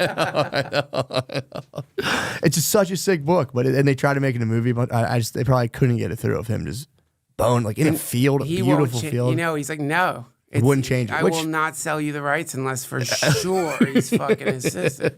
In an English meadow. Is that where he fucked her? Yeah, it was in England. So it was like an English cyberpunk book, and it was just him, just like the book's so good, but he just couldn't stop describing. But and like he teases it out. It's like, yeah, this guy really likes his sister, and like as you get into it, it's like, and then we were in the same bed. It's like, oh, you did have an abusive father. I could see you guys like seeking refuge. Then he's like, and then we kissed. And I'm like, all right, trying to give him the benefit of the doubt. I'm like, yeah, maybe it's different in England. And then like he's talking about like inserting in a park, and you're like, bro. He went that far? Yes, dude. And it's just like, brother, come on, man. Dude. Yeah. That is crazy, man. You know, like that genre of porn, incest porn, and even though like it might have a kind of hotness to it, you just think like, man, they need to show, like, you can keep showing it, but you need to show these people, assuming this is real, 15 years later. You want to see him move in? I want to see them in therapy. I want to see them fucking like dealing with like all the way. Thanksgiving's gonna be so fucking weird. Ruined my family. It fucked everything up. It destroyed everything. I can't think. I think about my sister's tits. The way they tasted. Yeah, dude, it'd be so awkward. Thanksgiving tits or tits tasted different on Thanksgiving. On Thanksgiving, they tasted like more briny, but on Christmas, they had this tang that wasn't there. There's just a tension at the Thanksgiving table, and finally you erupt. You're like, you never even fucking touch me anymore. Shut up. You're talking to your wife. You're like, shut up. This doesn't involve you. Talking to my sister. Oh, God. Yeah, you can't do it. That's a good rule. I think about a lot of rules. I'm like, that's a good one. It's a really good rule. Fantastic rule. It's a fantastic rule. Don't do it. Don't fuck your sister. Suck her dick. Exactly, dude. Have fun, obviously. Have fun. I got to go to the doctor. Yeah, go to the doctor. Thank you so much. Dude, thanks for having me. What Appreciate a fun it. conversation, man. It was a blast. Thank you so much, for real. You're the best. Thank you for You having me rule. on. Thank you, man.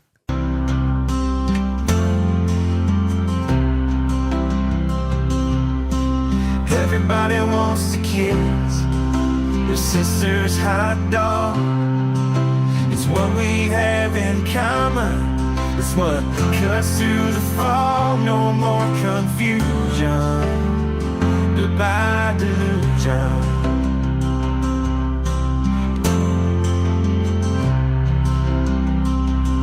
So come on, everybody, wherever you may be. Confess you want your sister's dog just as much as me. Open wide, shut your eyes, and let the flag of freedom fly. Let's all kneel together and smooch our sister.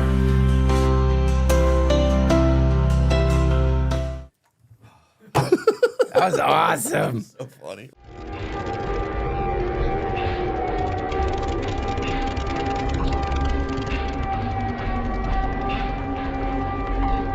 The Wild Wild West.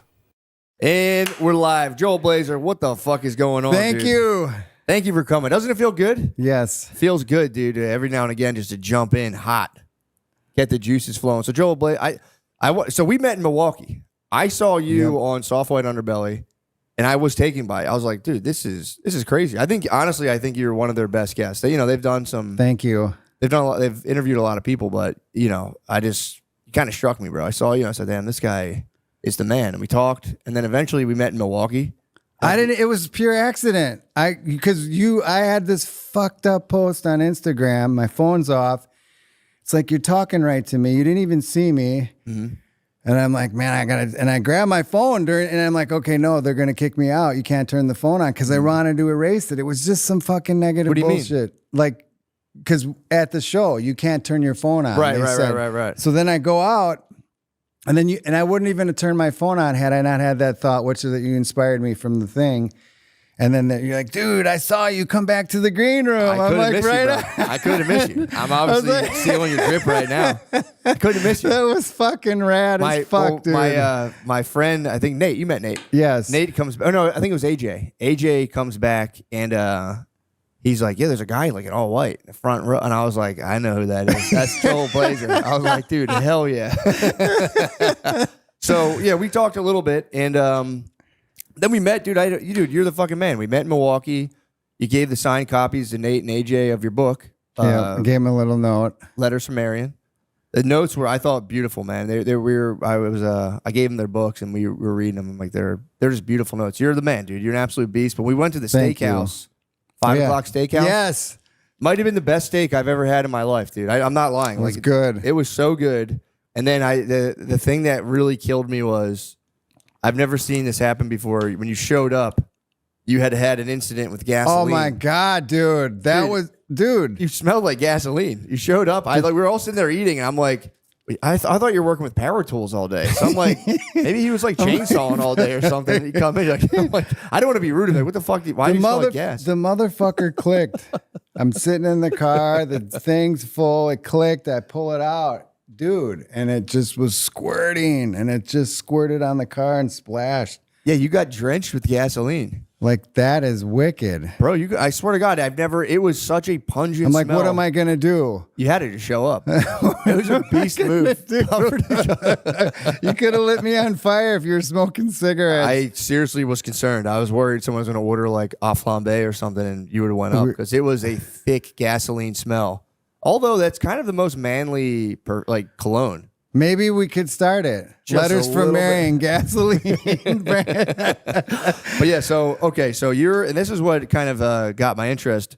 I watched you on Soft White Underbelly, and you had the story basically about going to a Supermax prison for selling, LSD. And the case was crazy. Like, we talked about it. It was just, you sent, LSD in the mail, Western Union. Some guy got caught. He never got even caught with it, right?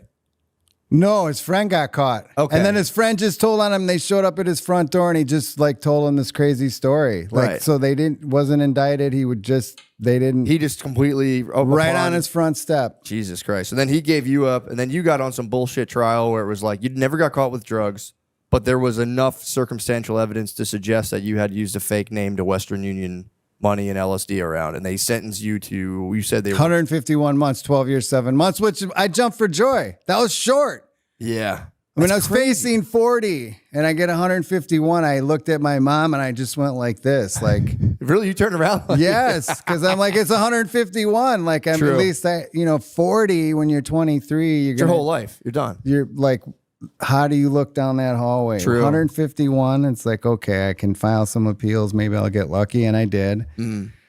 And that was 1992. So this 92. It's crazy to think about the drug laws back then. There's even like weed back then. Like, you could go to jail for like 4 or 5 years for selling weed if you had enough. When we drove through Texas or Vegas, Nevada, like the older deadheads, like the shit was hid. You couldn't do anything. Ponytails back. Like, you just had to get through the state, especially Texas.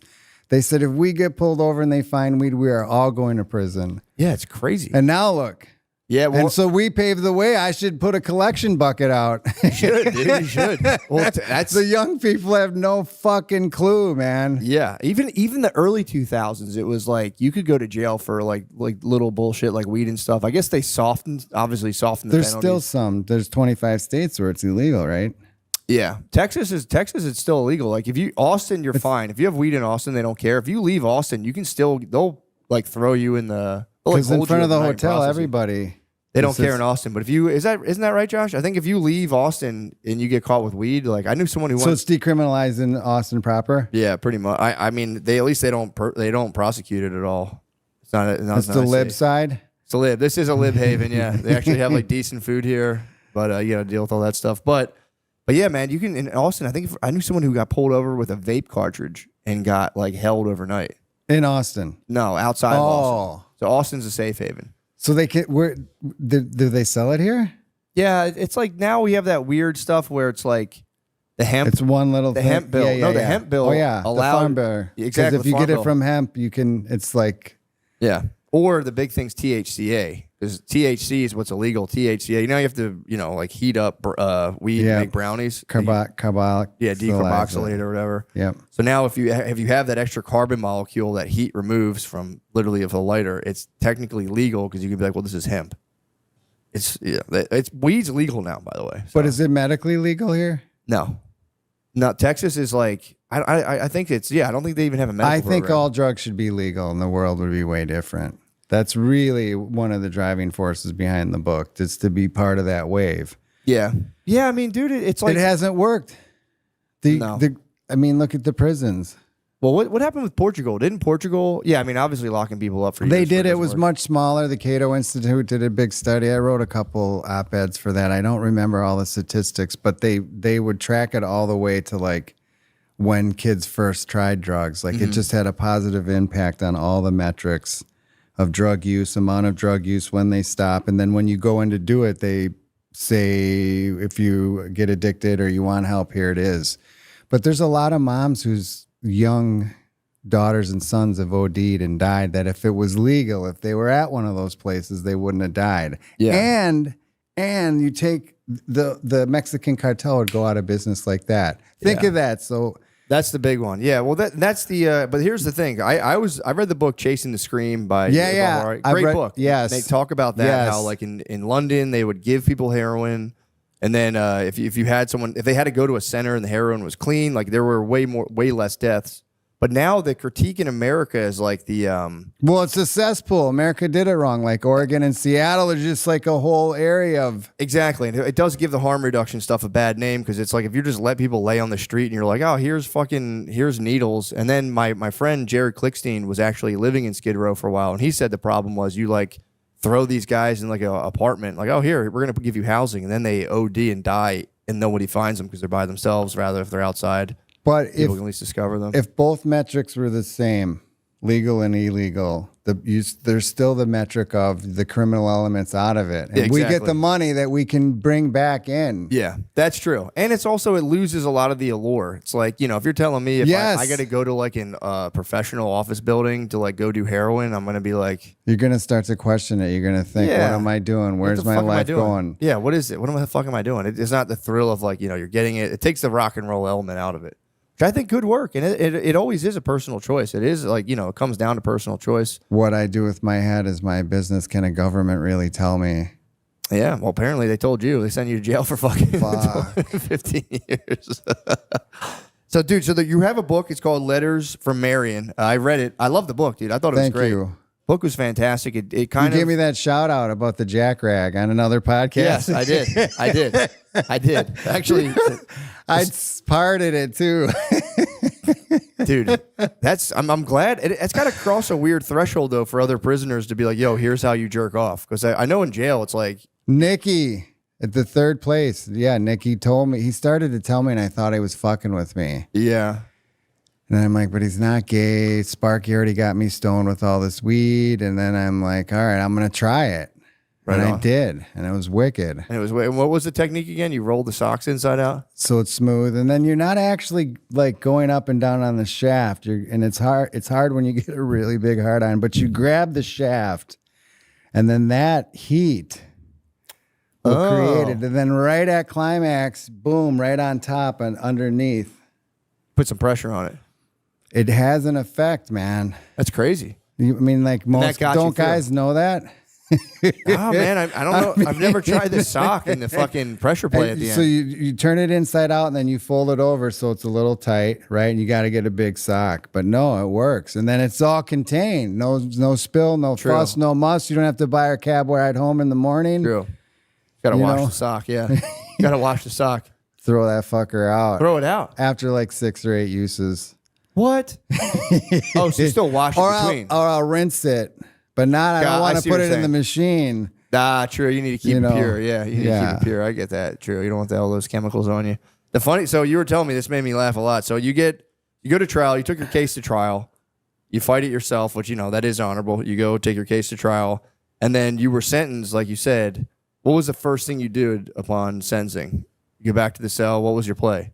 So it was you're 23 years old. Sobering experience. I went to that cell and I just started to think, what do I want to do? What am I going to do when I get out? Surfing, sushi. And then I'm like, somehow I got aroused. Right on. And the marshals were out of the office there. There's bars. And I just fucking hit it. And I made myself come hard, dude. And then I'm like, get used to it, motherfucker, because that's all you got. And I think that's actually pretty good, like, to realization and just accepting this is what it is. Dude, I mean... And then who knows, maybe if I spent 151 months in there, I mean, I might have been getting my dick sucked. I don't fucking know. I don't think so. But after a certain amount of time, like, say if you're there for 30 fucking years, man. I hear you. You gotta be touched. Like, what the fuck? Something's got to happen. Yeah, or a guard. You get lucky with a female prison guard. That'd be huge. That would be very lucky. So I don't know. I've never had to deal with that, but you never had it. That was your primary concern. You said going in, you didn't want to have to get raped, get my asshole filled with cum. Can I say that? You can say that. Yeah, it's your journey. No, man. Dude, that's a real fucking fear. I'd be terrified, man, because you were down where in like Kentucky. Yes. That trial was in Covington, Kentucky, 6th District. The first prison was like really low and normal, but as it progressed, and the thing is, the face of the medium security prisons at that time changed. Mm-hmm. So normal medium security in the 80s, you might have bank robbers, couple drug dealers. The average sentence was maybe 10 years. But now there was every other fucking guy at 30, 35 years, and they're young. So it was like, that was like a penitentiary and a medium. Cause like, if a dude's got 35 or 40 years and he's 25 and he's disrespected, like what the fuck does he have to lose? Exactly. It's not like you have 8 or 10 and you got an out date and you're close, right? So like the tensions were different. And also I did like that. I have to say, like, so you're there, that just being like, look, I've never tried sushi. I'm going to get that when I get out. I'm going to surf around the world when I get out. And then just like, and it is funny to like just jerk off, but there's something serious about that level of acceptance to be like, this is my situation. Because I feel like people in and out of jail struggle with that, of like just accepting your lot in life and just kind of like getting with the program rather than just constantly spinning yourself out. Acceptance. It's a big thing. It was luck. I don't know how I look back. What the fuck? And why you were wise. You were definitely at 22 to be like, all right, this is what it is pretty crazy. I wouldn't have been able to take it. I would have been like, this is bullshit. There's no way. I would have been in total denial, I think. When they arrested me, I thought to myself, as they're driving me in the car, like I had the thought, I'm like, I know a motherfucker who's got a kilo of coke. I'm thinking in my head, and I'm like, no. And they brought me to the courthouse in this room with Christopher Bick and a couple other agents. And they said, you're going to spend the rest of you're going to spend all of your fucking 20s and probably most of your 30s in prison. This is the best part of your life. And they said, we won't even process you. Just tell us you'll cooperate and help us. And it can stop right now. And I said, take me to my cell. Fuck you. Which was the hardest fucking thing. Damn. Because I knew I'm not going to jail then. Yeah. They threw the 18-count indictment on my lap when they arrested me, which I thought, holy fuck, that means they convened a grand jury. They've been fucking following me, trying to catch me with shit, which they were. So, yeah, man, that was that was a wicked situation. Then I got out on bail for like 4 months. And then out on bail, I got in trouble. So they arrested me. I don't know if I put this in the book. And then I had to go back to Kentucky through the federal prison system. And then once I got to Kentucky, there was a mix-up with getting the car. And then I got out again. You did talk about but this, yeah. I went through 6 or 7 prisons because the way the Marshal Service is like transfers you through. And then I went to this one in Oklahoma. Now they built a different one. But you actually went into a prison with like 6 tiers. And so I'm only have been arrested and formally charged, but I have not been convicted or sentenced. So I saw, in that point, I saw what prison was. Yeah, well, okay. Like really what prison was. Yeah, so you got to get your shuffle. So I remember that in the book. You had to get yourself down to Kentucky to get like arraigned or whatever. Yeah, because they arrested me in Milwaukee, but the indictment was out of Kentucky. So they arraigned me here. They gave me pretrial probation. They said, you got to show up in 3 weeks. To Kentucky. And you couldn't get to Kentucky. Right. Right, And I then read that like in the 2 book. days before, I called the marshals. They said, you got to get there. You got to get there. We're going to come arrest you. And then there was an issue with my getting a rental car. And then my brother wasn't going to let me use his car. And I fucked up. Yeah. So they were pissed. So they had to literally transport you from Milwaukee down to. But they don't go straight. You just heard. get in the system and you go around. And then it took me like 31 days, couple county jails, but it was the one in Oklahoma City. I can't remember the name of the federal prison, but like you would go to the chow hall and you'd mix with the prisoners, like the wick, and it's just like, I remember Gene Gotti was there, I believe, at the time, but it was like, holy fuck, man. Then I get to Kentucky. He gives me the bail. He's like, you can't fuck up. We're going to piss you, all that. He's like, but I'll see you. I don't know. The trial was in 4 or 5 months after that. You had to just kick around Kentucky? No, I went back to Milwaukee. Okay. But if that could have made anybody rat. Yeah. Because you see, like, this is going to be home. Oh, you weren't even, I see what you're saying. You weren't even like a fully sentenced yet. And the thing that struck, I didn't know I didn't even have the trial. Exactly. So you got like a taste and you could have totally been like, bro, fuck this. I'm out. I did like the thing in the book where you talked about how they gave some people what was called diesel therapy. And they would just keep prisoners traveling just in perpetuity. That like the diesel therapy. Dude, that's fucking terrible. Because you maybe shower every 2 days. You're constantly in chains, belly chains, and the leg irons. And then, like, if you file complaints, and I'm sure they do it to people that they want to break, like maybe Secret Service people they think are selling secrets or whatever, like some sort of thing. And then it's also a threat. Like, like if you go on diesel therapy, you're basically on a bus like 7 days a week and stopping off only every couple days, and like in the big tanks with people, you're eating bologna sandwiches. Like, yeah, and you don't know anyone, so you're just getting shuffled, or you're a stranger no phone everywhere. calls, no mail. It sucks, dude. I never heard of that before. You always hear about the hole. That's the big one. You get sent to the hole, but the hole's the jail within the jail. Yeah. Like, it's crazy, It's right? super jail. Yeah. The hole was pretty wicked. The thing is, like on the commissary slips, they sold at every single federal prison, they sold raw garlic. And when you went to the hole, there were certain things in the commissary they wouldn't let you buy. But you could always buy raw garlic. Really? Cloves. And like for the whole entire time, every single day, I'd eat 2 to 4 cloves every day. I just wanted to do it. Yeah, it probably kept like infections at bay, and 'cause getting sick in jail would fucking no one ever thinks about getting sick in jail. It's the thing. The light sicknesses you're gonna kind of get poo-pooed, but like if something's real serious, they take, because it's the feds, they will take you right out to the hospital. Oh, that's cool. But Well, my friend was in county jail, and that's the thing people don't know too. Apparently, county jail is the worst. Exactly, that's what I've heard. Cesspool wickedness. It sucks. My friend was there, and he was an older guy, and he was in the county jail. It's dirty. There's no filthy. regulation. He was there during COVID, and he said the guards were so like whacked out about interacting with the prisoners that he was like, they didn't come check on you at all, and the heaters were fucked up. So he was like, it was freezing cold. It always is, and the air is recirculated. So you're getting dandruff. Yeah, he was like, it's freezing cold, and he was like, I'm an older guy. He had health issues. He's like, if I had a health complication, I would have died, because like there was like a bell or a button they could ring to like get people to come, and he's like, they would all ring it. Nobody. Like for 8 hours a night, that people just wouldn't show up because they were like, we don't want, the guards were like, we don't want to be around the fucking prison, right? Because even if you're federal holdover in a county jail, you don't get the federal Like if you were in a federal prison, there's just like you're in the county. That's it. You would think the county would be the nicer one because it's lesser. Well, at least you can be waiting to trial, but it's like usually if you get like a DUI, you think the conditions would be nicer to go serve a DUI sentence than like. It's got to be the worst running place a pyramid in the scheme. It's a pyramid scheme. No, I'm saying like if you did like a high level crime, you get better jail conditions. Basically, you get to federal prison. No, versus, well, once you get there, yeah, true. But it was that just shocked me because my friend went and I was always kind of like, oh, you would think like federal prison's like worse than the county, but it's like he was like, no, it's actually way better.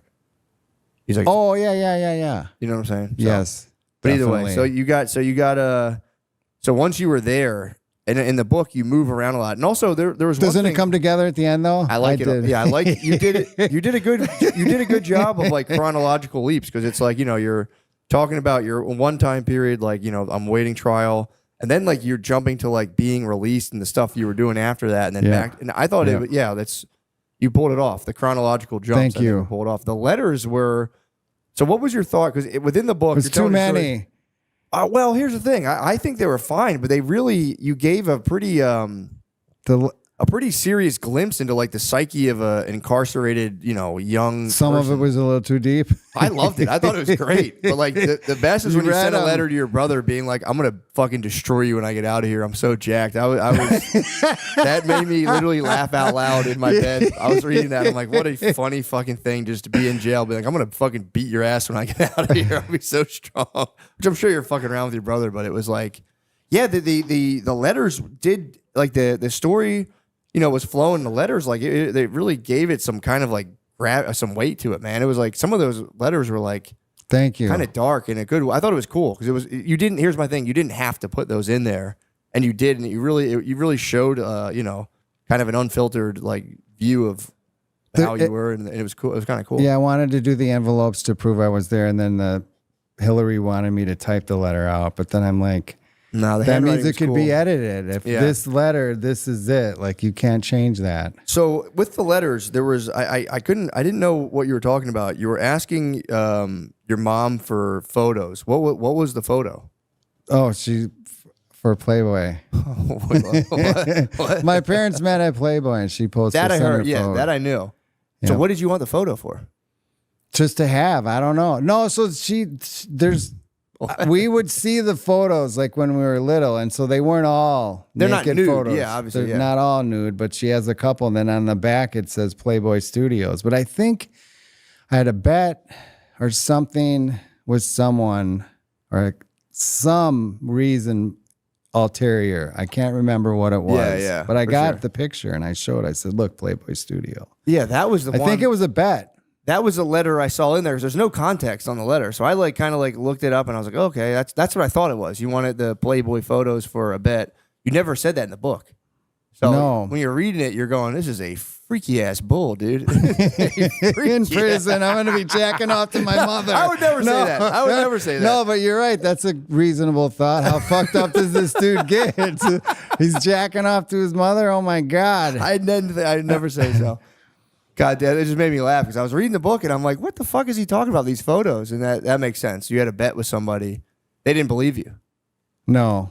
Gary. I'm pretty sure it was Gary. He didn't It believe might you. not have been a bet. It might have just been, look, I want hey, my parents met at Playboy. Check this out. Yeah, that was an interesting story too. That was, so how did that go down? I think it happened on Lake Parkway at the mansion, Hugh Hefner's mansion. My dad collected money. Mm-hmm. He worked in the credit department. My mom worked in some area where like you're just kind of the traditional whatever. Mm-hmm. And then they met at the party. And then they married. I think they married in 1963, November 22nd, the day John Kennedy was shot. And I think they met in 1961, but they both worked at Playboy. And then Pompeo Posar was a big staff photographer, just hounded the shit out of my mother until she relented to pose. So, but the rest of the story, which I've never told anyone, probably never happened in the history of Playboy. So she posed. They picked her for centerfold.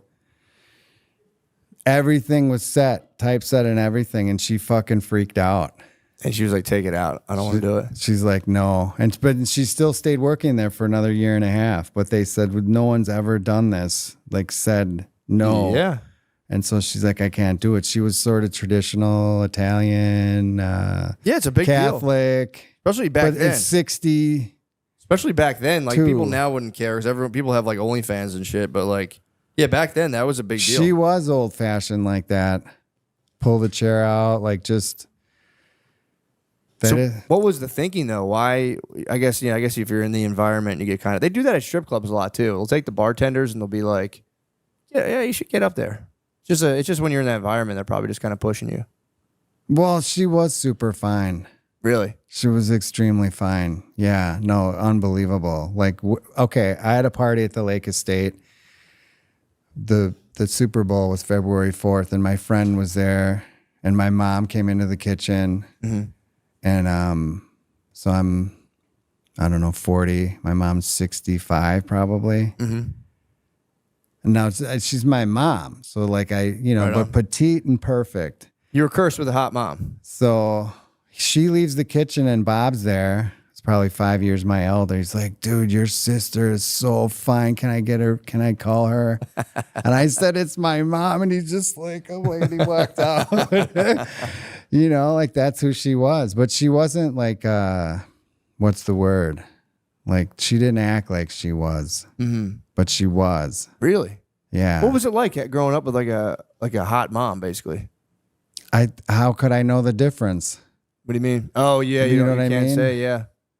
I always wondered what that was like. Looking back, like the way people reacted to her and would talk to her, like when we would travel, like they were very attracted to her. I don't know. It probably helped me. I mean, if am I ugly? No, yeah, no, you're looking guy, dude. I think she might have been able to do a lot better than my dad, though, right? Yeah. So what was in the book? You include some stuff like you guys had a rocky relationship, and then he just died. Yeah. So how was that? Because you go into it's kind of jarring because I read it. It's like you guys have this it's almost physical unbelievable altercation, Yeah. and then he dies that day. So a week before he died, maybe 2 weeks, we were at the dining room table, and I'm like, dude, I think something's wrong with you. I think you're going to die. I've been having these dreams. It happened with my grandmother. He said, I'm fine. I had the cholesterol check. Everything's good. Then the day before, so what was it, October 15th, 1989? 1988. Because the first time I took LSD was a year later on that date, unbeknownst to me. And so we got in a fight over something. The cakes went flying. Oh, it was like a birthday. Someone's cakes, was it my mother's? Someone had a birthday coming. And then so we had the fight and I ran out of the house and I was kind of a fuck up. I got this new job, and then at the job I started to panic and freak out. They'd trained me and I said, I got to go home. Something's wrong. And then he died right in my arms. Damn, that's crazy. Which is fucked up. Yeah, and you were, early 20s. It's got to be a pretty heavy experience. No, 20. Or yeah, 20 years 19. old. Yeah. Okay. Maybe I was 21. 69, 89, 88, 7, 19. Okay. Damn, that's pretty wild. Yeah, that was just like a quick thing mentioned in the book, but I was like, that's kind of. But then what happened in Marion, in the world, like in nature, there's no wasted energy. And if you live to be 80, you've had 6 years of dreams. Yeah, it's kind of crazy. Right. And so like once I got to Marion, from this very first day to the day I left, every single night I'd dream and we'd meet and we'd talk and we'd get it out. That's cool. Every fucking day. So like I made peace with it somehow. But yeah, there was a rocky relationship. I mean, my dad suffered from PTSD. He fought in a war. And I don't know if because you mentioned it when you did your thing about hitting a kid. Mm-hmm. Yeah, is that really the way? So 5 or 6 year old boy, like that's, it didn't happen all the time, but it happened enough to where it's like it's significant, right? But it doesn't have to define who I am today. For sure, yeah. So I don't know. Does that answer your question? No, yeah, that does. It was like a heavier moment, and I thought this was kind of interesting too in the book. This was kind of like the crux of the tale. Was like you're in jail, you know, you're kind of having a good time. You're, you know, selling a little black dart heroin. I was finance my weed. Oh my God. That's just the hypocrisy of it, right? Like we're going to keep this shit illegal? I know. What the fuck? It is crazy. But for me, it was crazy that you just tried heroin and were like, man. Oh yeah, cool. I said the whole thing with drawing the needle back and the blood coming in. Was that like creepy as fuck doing that? Like I don't like needles at all. That's why. No, it was creepy as fuck. And the thing is, it just felt like I was really stoned. So I'm like, I'm not. Why would I want to do this other than smoke pot? Yeah, because then I'm getting physically addicted. I'll be sucking dick to get more or whatever. For sure. Like, yeah. So it wasn't this like otherworldly. Oh, that's the thing. That's it. That's the other thing. When I jacked off in this thing, that's the third thing. So when I was out, that was very significant. So when I was there, I said sushi, surfing, and when I was out selling LSD, they thought you were an alcoholic or doing coke or heroin, you could not get the good LSD. You were done. And they always trained you for safety first. And it's like they knew, they could see in my soul, this motherfucker will not rat. Somehow they saw that. And when I jacked off, I said, I'm going to fucking try once. I want to just try it. I want to stick a needle in my arm and I'm going to try heroin. Was that because of Jerry Garcia was he like into heroin then, or that was until like the 90s? I don't know the whole history. He was in it, I mean, probably from the beginning, but when he got addicted, it was definitely in the 90s. Bad, really bad. And then he went to the Forest Knolls or Serenity Knolls and then he died. I don't know if it's because of that, but it was no, it wasn't because of that. Because the people that do heroin and coke and are alcoholic, they're not thinking safety first. Right. And then they bring that heat on. People, because like they're in the circles of the heavier drugs, where LSD was very clandestine. Yeah. So okay. That makes sense. So that was part of your thing. Like I'm going to try heroin too once. Now I can do it. Yeah. That was the 3 things I promised myself. You were getting crushed by the corporate lifestyle of selling LSD. So you're like, I'm going to. I was always to get to the next show. Like, because if you went broke, you could sell grilled cheese and beer and make $600 or $800, buy 20 or 30 sheets, go to some city for 2 weeks with someone that you just met or they know the city, and then make 4,000 or 5,000 and you're good for like the whole tour. Yeah. I mean, $2,000 or $3,000 in the 80s on tour, it was like, you're set. True. And you got 3 or 4 guys in the car, but like, there's always was the juxtaposition. It's like, I'm risking my fucking life for a little bit of money, even though I believe in it. Like, so that was the dichotomy of wickedness. I mean, how fun was that? Just being, a younger. That was amazing. Kid, basically, just following around the Grateful Dead. It was beautiful because like those people accepted me. It was like a family, and it was just like love. The scene in the parking lot when I went to the first show was unbelievable. Like it just was what was missing at home. That makes sense. And it was beautiful. But no, it wasn't like I was in fear because I've sold very little drugs at a show. I would meet people and like make things happen, but it wasn't like I was out there, doses, mushrooms, this, you that. You weren't really getting after it like that. And you didn't have to, because you could do grilled cheese and beer and do fine and make money. And then, the acid connects. And then like these people who did the LSD, like we'll just say Rainbow, the Vesuvian Man? Yeah. So one side had that, and then the one side was surfing hippie ladies. And then the sheet is 1,000 hits, which is like maybe a 7x10. And then 10 of those is like accordion. So that's 1 gram of LSD, which looks just like a gram of cocaine. And then they would pay someone to batik those sheets with each square of 100 hits would have the Vitruvian Man from, what's his name? An astronaut. Da Vinci. Yeah, Da Vinci. And the other side would be the surfing hippie ladies. But that piece of paper was like artwork. You could not counterfeit that. That makes so sense, if I saw one of those sheets on the lot, I'm like, all right, Rainbow is here. I'm going to search them out. Like I know I can get, and then they would front me anything, but I would never, they would front me 10 grams, which is 100,000 hits. But I would like, what am I going to do with it? And they would train me, like, if you ever think there's heat around the corner, like throw that shit away. You just have to stay safe. Like one time we did a 10 strip and like they were just with me when they met me. And you took 10 hits, you're saying? Yeah. And they could tell somewhat, however they told, they could tell, but like I was in. Damn.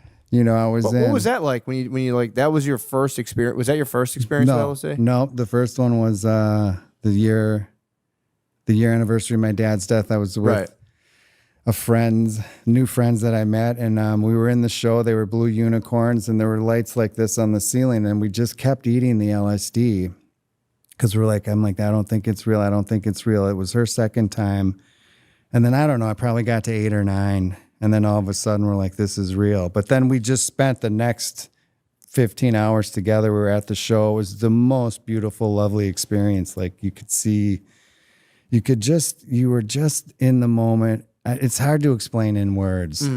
But that was a beautiful trip. But the time I took the 10 was Northern California. And like you could sleep. I mean, pure good LSD is not, I don't think it's really harmful unless you have something psychologically that's really impending you, and or the precursor to the trip. Like if you just got in a wicked fight with your ex-wife and she's taking the kids and you got to double the alimony, and then that might be bad. Yeah, that makes sense. And you were saying in the book too, these people who were like, there was only a few people who were able to somehow secure the ingredients necessary to make LSD, because it is hard. I knew a guy in a lab, and he could make almost anything, but he's like, I can't make LSD. Ergotamine tartrate. No, it's a substantial amount of glassware, and it's not just some bathtub shit to get pure LSD 25.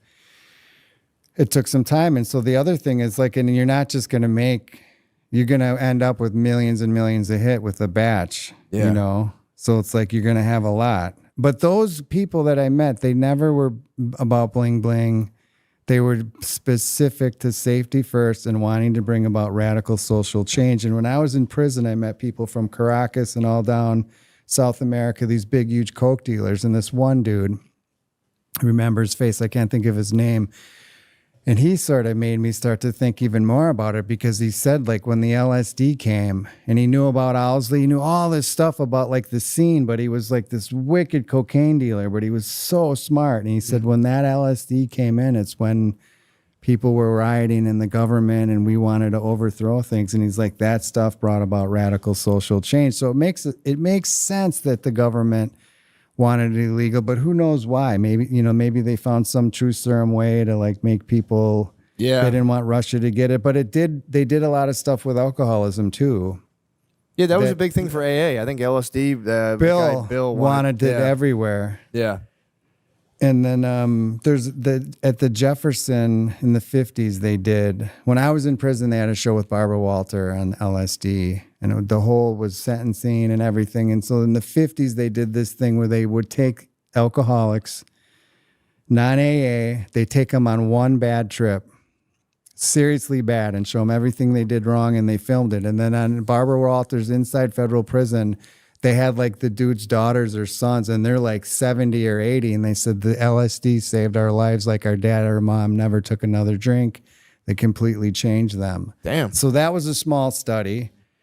How much? Do you think how much they were giving them? They were probably back then. Too, I think it was they showed it was 1,000 mics. They showed that it was from Santos. They called it Dicellin or something like that, and they would give them 1,000 mics. But they literally would take them on a horrendously negative trip the whole entire time in a thing with doctors and like. Well, it's weird too because and then it would infect them forever till they died. Dude. I mean, imagine again in the 50s, like LSD, like I grew up hearing about it. You have like a context for what it is, like it's like it's like hippie stuff and jumping out the window, you're gonna die. Yeah, or even being like say I was following like fish, and if I was a kid, I would have been like, yeah, it's like weed. It's like you get high, but in the 50s, if someone just hit you with 10 hits of LSD in a lab and like, get your fucking life together, I'd be like, ah! I always thought it was going to make you go crazy. I mean, I didn't take LSD till I was 1989, 20 was the first time. And so I had a few times at shows I would buy a sheet or two from someone I didn't know, and I just would sell it at high school. I'd say, is this real?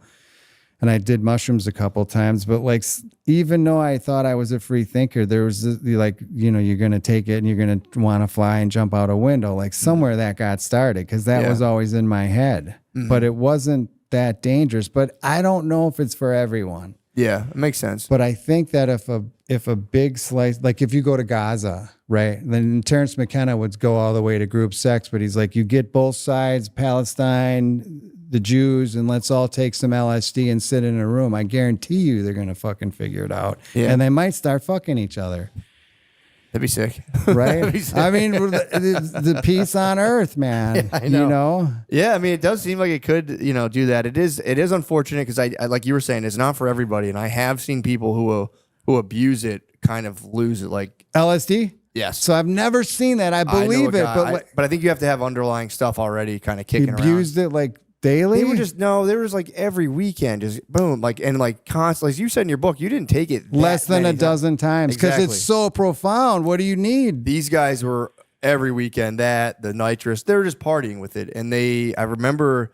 Wow, I see the one guy. I was in a grocery store, and I'm like, "Oh, hey, what's up, man?" He was working there. I'm like, "How you He's doing?" just- Dude, he cornered me. He's like, I'm fighting a battle against light and darkness. And I was like, oh boy. I was like, all right, bro. I was like, I'm going to grab my stuff and get out of here. But it was, I remember this guy. But again, it could have been just like underlying stuff. Cause that is like, if you take a person who already has, even if like, they could have like had a job and just been a little weird or whatever. But it's like, if you really kind of ramp that shit up and it's like, you don't give them any kind of like way to work through all that stuff. It's like, yeah, No, you're right. It makes sense. You would lose your fucking mind. Because you have psych now. What is that? That was I'm still trying to figure out how to do it. I have an idea with what I want to do, but I got obsessed. So I've always liked psychology. So I've always liked psychology. And then I went to school for social work to get my master's. And Yes. I wanted to start something like AA that's just not centered around drugs where you can kind of get people. Anything. Yes. Who are like, I could talk to people who are, like PhDs or whatever and have them help me come up with some sort of program that could be peer led around like just mental health stuff in general. That way, like, you can't afford a therapist. If you can't afford a therapist, you could still have like a group that's like, it's not like therapy per se, but it would be using Sharing. the tools, like that. These people, like these PhD level people, make up, and like, how do you kind of disseminate them in a way that like it could be done in like a peer to peer thing? So that's my goal, and I'm still now looking for therapists now because I want to just salary a couple therapists now that I can to just kind of like run groups and like kind of like See what? curate the whole like online space. That's awesome. Yeah, and it's for. How did you get that name? I made it up. It's like no, I don't know. It like sounded it. funny because but yeah. So that is my goal because we do need to figure something out collectively because this isn't it's clearly not working, dude. It's like the fact that we're immune to like kids shooting kids in school now. It's like it happens enough to where it's like, all right, dude. We need to organize ourselves mentally a different way. We're organized around one thing right now, and it's not really Money? not working. Yeah, pretty much. And it's like it's good. I don't hate money, but it's like it's clearly something's getting fucked up, and it's like I really feel like as human beings, we're organisms, and like we're not. It's hard for people to wrap their head around the fact for everybody that they're not like the most important person in the world. Because as an organism, if you think about organisms, The cells. We're all a cell. yeah, well, if if you're an organism and you sense an organism that's bigger than you, that's a threat to your life. You know what I mean? Because if you're an animal, just say you're an animal. If you're an animal and if you're a wolf and you see a bigger wolf, that wolf could very well kill you, and that sets off a chain of reactions. But human beings, our sense of like largeness is kind of abstract. So if you perceive somebody's bigger than you in some sense, it can set off like a very real Fear chain reaction. of biological events Yep. that can color your thinking and behavior. And it's like no one really thinks about that, but it's like something people have to come to grips with. But whatever. But yeah. So that's. I don't know, man. I think we could have a good time up here on Earth, but it's it sucks for everybody. It's kind of shitty. Is for a it lot the of human condition? people. I think so. We're stuck. The iPhone. Yeah, I got an iPhone in April or May. I had a flip phone from 2013. I shut off my iPhone too. Mm-hmm. Dude, that motherfucker is worse than bad cocaine. Yeah, Dude, dude. it's I'm not- coming to grips with how addicted I am to my phone, and it's God. like it's bad, man. I got my screen time down to like I think like 3 hours, and I think this week I should be hitting 2. But it's like, dude, it's such an addiction. But you need it for your business, right? Yeah, I do, but it's like I could use it in a way where I'm not like pulling it out, and being like, let me see if any. And I'm just Every like, 2 hours, they're just well, the allotted. worst part is with social media, you're addicted to is yourself. You're like you've commodified your personality. How many likes? You're checking How your much numbers. money? Yeah, now you have like it's like very real, quantitative data on like your personality, and so of course there's an addictive component to the phone, but like nothing's more addictive than yourself, and like your insecurities and checking on all that. And I think that's what ties a lot of people to it. It's And the kids, now that they're like, if I don't have likes, this whole idea of it sucks. shootings. Yeah. So that's, but either way. So yeah, I kind of agree.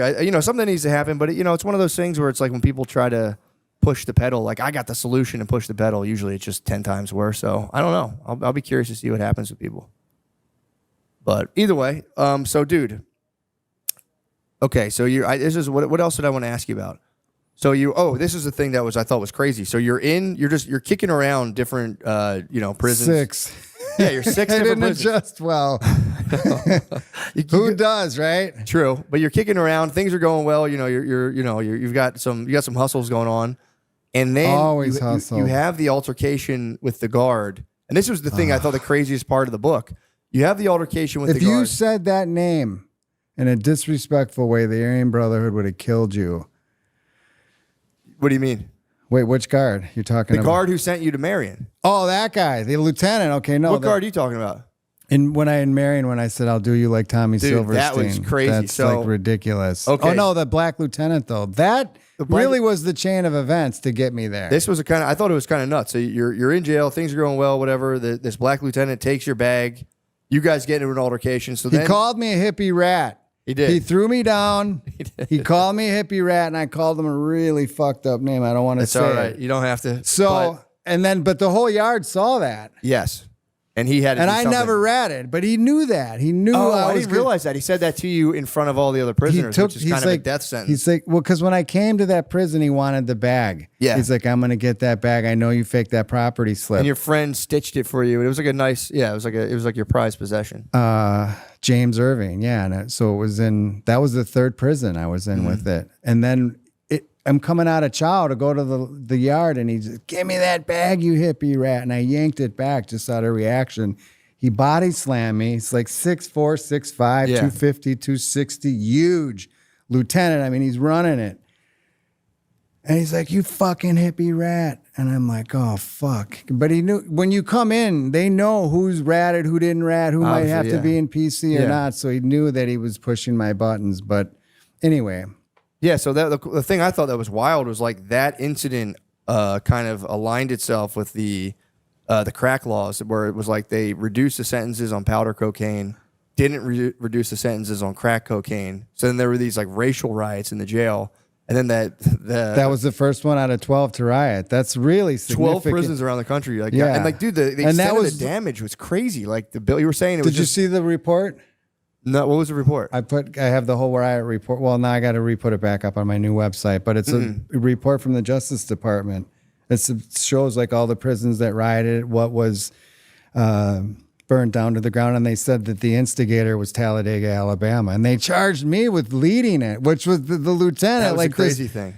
Yeah. Well, it was really like a racially inspired riot, because it was like black guys were going to jail for crack, for the most part, white guys are going to jail for coke, and at methamphetamine and LSD. They changed all those three. Oh, okay. So It was three. Yeah. So the black guys were understandably kind of pissed. So they rioted. It's the same drug. I know. And then that lieutenant was like, "Oh yeah, this guy instigated the riot." So you went from just like, prison to then having to go to Supermax prison based on really just a beef you had with the lieutenant, which is fucking crazy. Crazy. Yeah. There's 22 or 23 black guys and me. And then after the riot, when they did the hearings, everybody in the prison got in wicked trouble.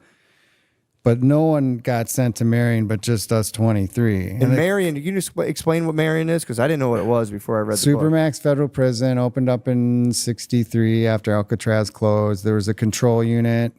And then in 1983, Tommy Silverstein and Clayton Fontaine killed 2 prison guards in the control unit, which was the supermax of supermaxes. And then as a result of that, they made all of Marion the control unit, and they called it the Marion model. So that was the most secure, heinous 23-hour lockdown ever fucking conceived. And man, and then in 2006, they decommissioned it, and then the ADX opened. But in the 1990s was like 380 5 of the most sophisticated, predacious motherfuckers on planet Earth, man, and me. What the fuck, And dude? it was Long hair. 23-hour lockdown, 1 hour outside a day. Yeah, and you had bars. So that's actually was a saving grace, because if you're laying in your cell, single cells, you're looking out and you see the big tall windows, where if you imagined it was like a door, like in the ADX. And some days they might give us 90 minutes.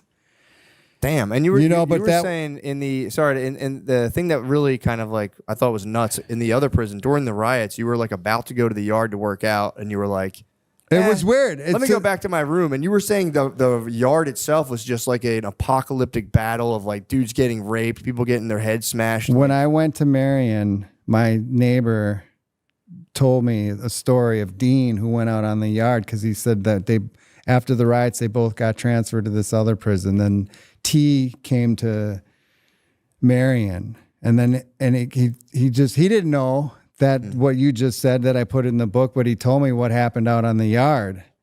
And he said Dean was almost dead. Like he was beat so bad, like his head caved in, like he was alive, but just like not doing really good, even after like months of like he was that fucked up. But then in the unit you walk in and it was just a jungle. But like we were all together. They were breaking the machines. We were trying to break down the door to where all the records were, because all the official records were still like physical. These guys who had all the crack law guys wanted to burn them. Understandable. Because no, I only have a year. Damn. No, they would have said. I know that. I'm saying I know yeah. that'd been crazy taking that down. In that book I taught, and in the book You Can't Win by Jack Black, that like he's like a burglar or whatever in the early 1900s. He ends up finally in a jail in California. I think in was it Folsom? Maybe it was Folsom. I don't know where it was, but he either way there was an earthquake and all of the records for all the prisoners got destroyed in like a fire or something, and he ended up getting stuck because he couldn't get out. Or you couldn't go in or out because he was already there, so he couldn't prove like he did enough time. But he eventually did get out. But yeah, that's damn. If only those guys had grabbed the records, that'd have been so sweet. When they toured us out of because I didn't see everything that happened. Once they locked us down, we were in that unit for 8, 9, 10, 12, 13 days before we left for Marion. But when they took us all out to go to Marion, the one building was burnt to the ground and another building was halfway burnt down. And then when we were in there, we could hear bulldozers and shit, but you didn't really know what's happened. But I'm like, where the whole housing unit was, it was gone. It's like, fuck. I mean, you could smell smoke, but you just didn't know how bad it was. Yeah, you got to and see then the damage. Before they took our radios, we would hear on like that one dude, I can't remember that guy who would always come on in the morning. It was national radio show, but he had started to say about all these other prisons that rioted. Mm-hmm.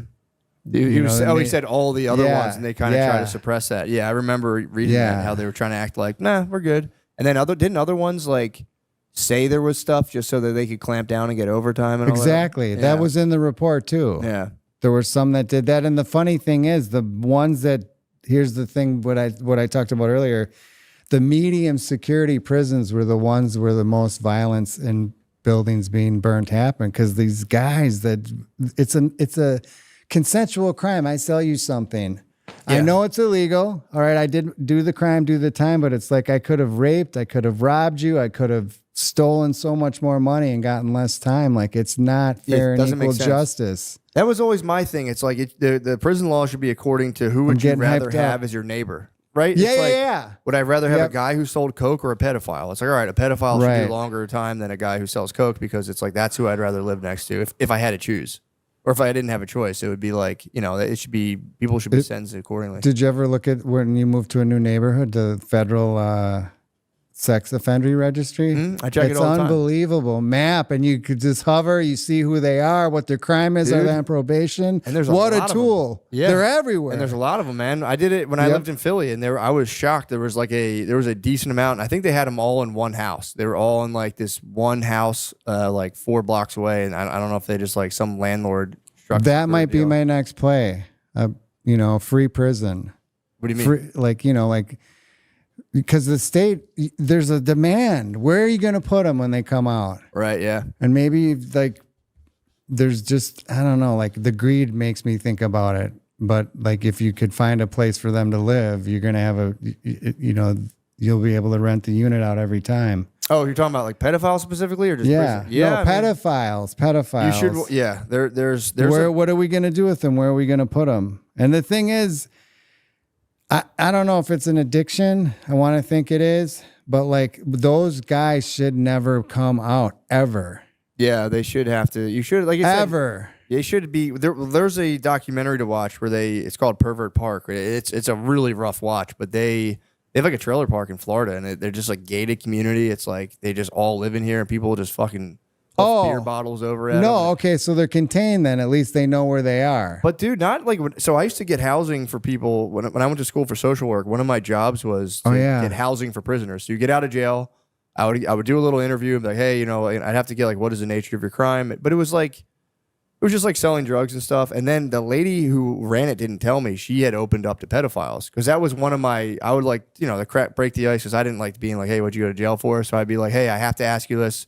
As long as you're not like a pedophile, whatever, don't worry. And they would always be like, motherfucker, I'm not a fucking pedophile. I'm like, And then one day the guy was like, well, I actually am. And I was like, what? And then they were like, yeah. And I talked to my boss. I'm like, what the fuck? And she was like, yeah, I decided to start taking pedophiles. So we got to find them housing too. And I was like, okay. But what year?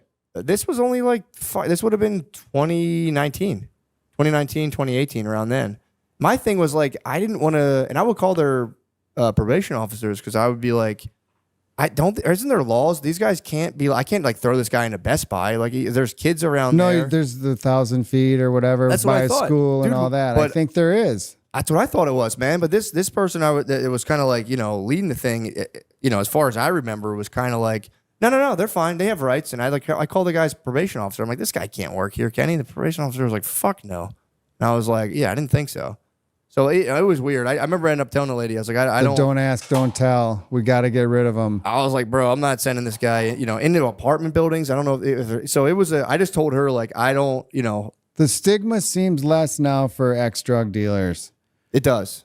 Those guys. Pot's legal. I mean, if you went to jail for weed, how could that even? I got those guys' houses pretty easily, because I would just cold call landlords and be like, hey, I got this great deal, 6 month upfront paid rent. And they'd be like, well, what is it? What is it? And I'd be like, here's the catch. And then they would go, oh, come on, man. I'd be like, dude, they're not like fucking pedophiles. They just sold drugs. Like, come on. The 6 months is paid up People front. pay their rent. Who cares? And then, so they were cool about that. But once she tried to have me find like the pedophile, and I had to tell her, like, look, I'm not the guy to help these guys. Because now they're going to, not even. Yeah, then you're gonna fuck up all these other guys' housing, and it's also like I remember the one dude would call me, the guy who was on my caseload who had that kind of stuff, and he would just be like, "Hey, I'm outside." In my head, like, I wouldn't even be there, and I'd be like, "I don't give a fuck." He's like, "It's raining," and I'd be like, "Tough." So I'm like, "There's got to be someone who can help that guy." So they do need help from somebody, but it was like, I can't do it, man. I couldn't do it. Like you just build like a 600 unit spot, like, and they're all there. Where are they gonna go?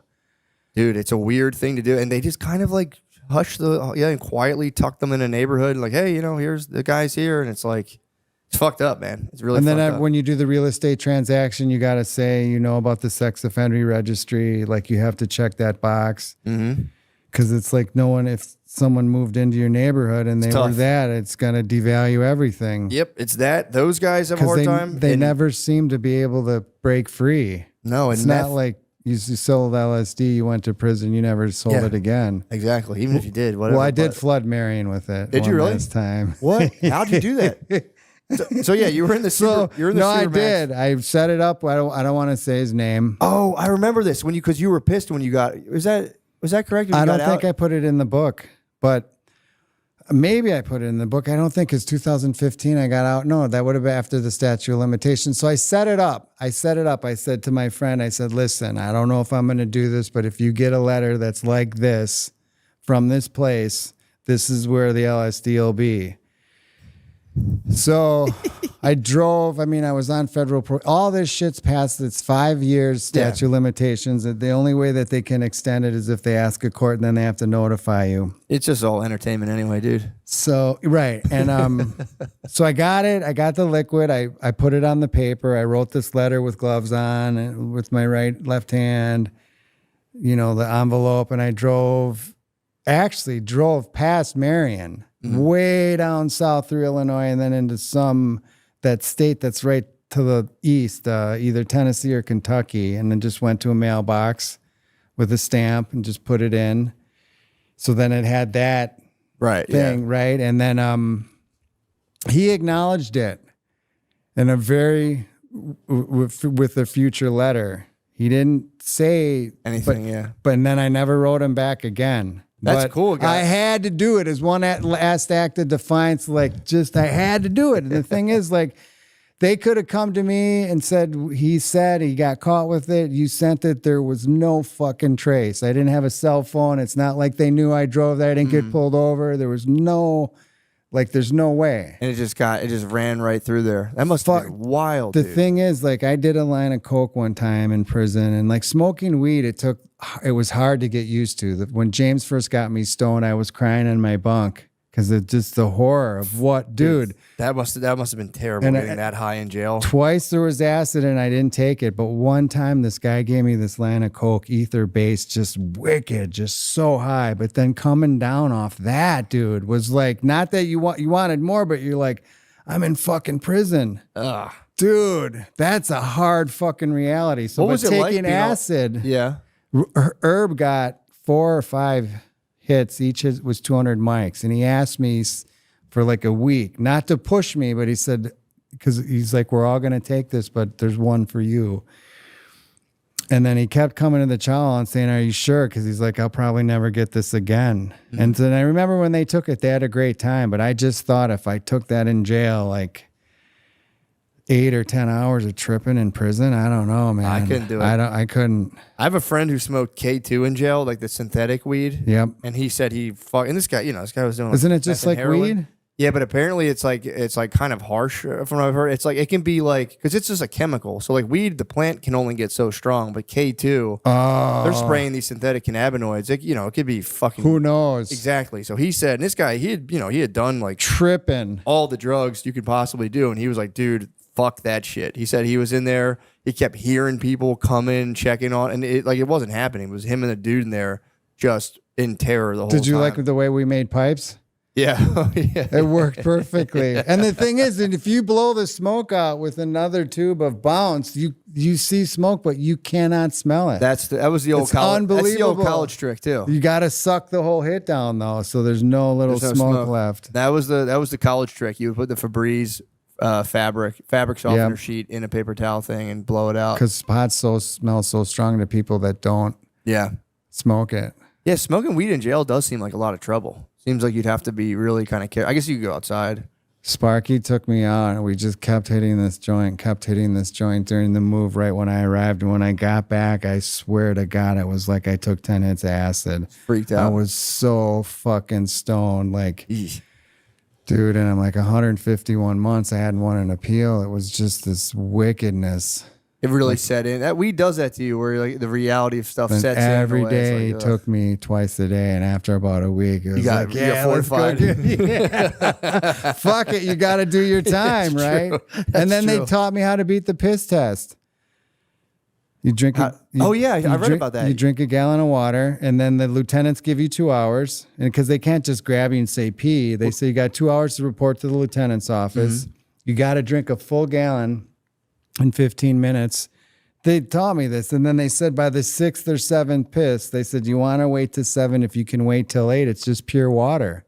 Don't you get a dilute though? I heard you the drug test now they can hit you with it was too diluted. This was the 90s. Oh, and the thing is, whenever they would take they'd take it, you'd go back to the lieutenant's office, they would make it look like they're putting it in a mailer, but then they would always ask you, if you admit to us you did drugs, we'll only give you 30 days. I mean, I never would, but nothing ever came back dirty. That's Today, cool. The test might be different, the whole whatever. But if you didn't piss, you would get a dirty. Then it's 90 days in the hole and you'd probably get transferred. Yeah, it sucks. Which is the fucking worst. And you also, if they, even if it was diluted, you'd have the time because it'd have to get mailed out, ran through a lab. And by then it's like, hey. I don't know. Did they do that in the 90s, the dilution? I've just heard about it. I don't know. I was so young. In the 90s, I was a wee boy. But I remember hearing about that move, like just slam a bunch of fucking water. But then the test would come back as like inconclusive because it was just too diluted. I think that 8th piss, because you're talking now maybe at 45, 50 minute mark. If you slam that,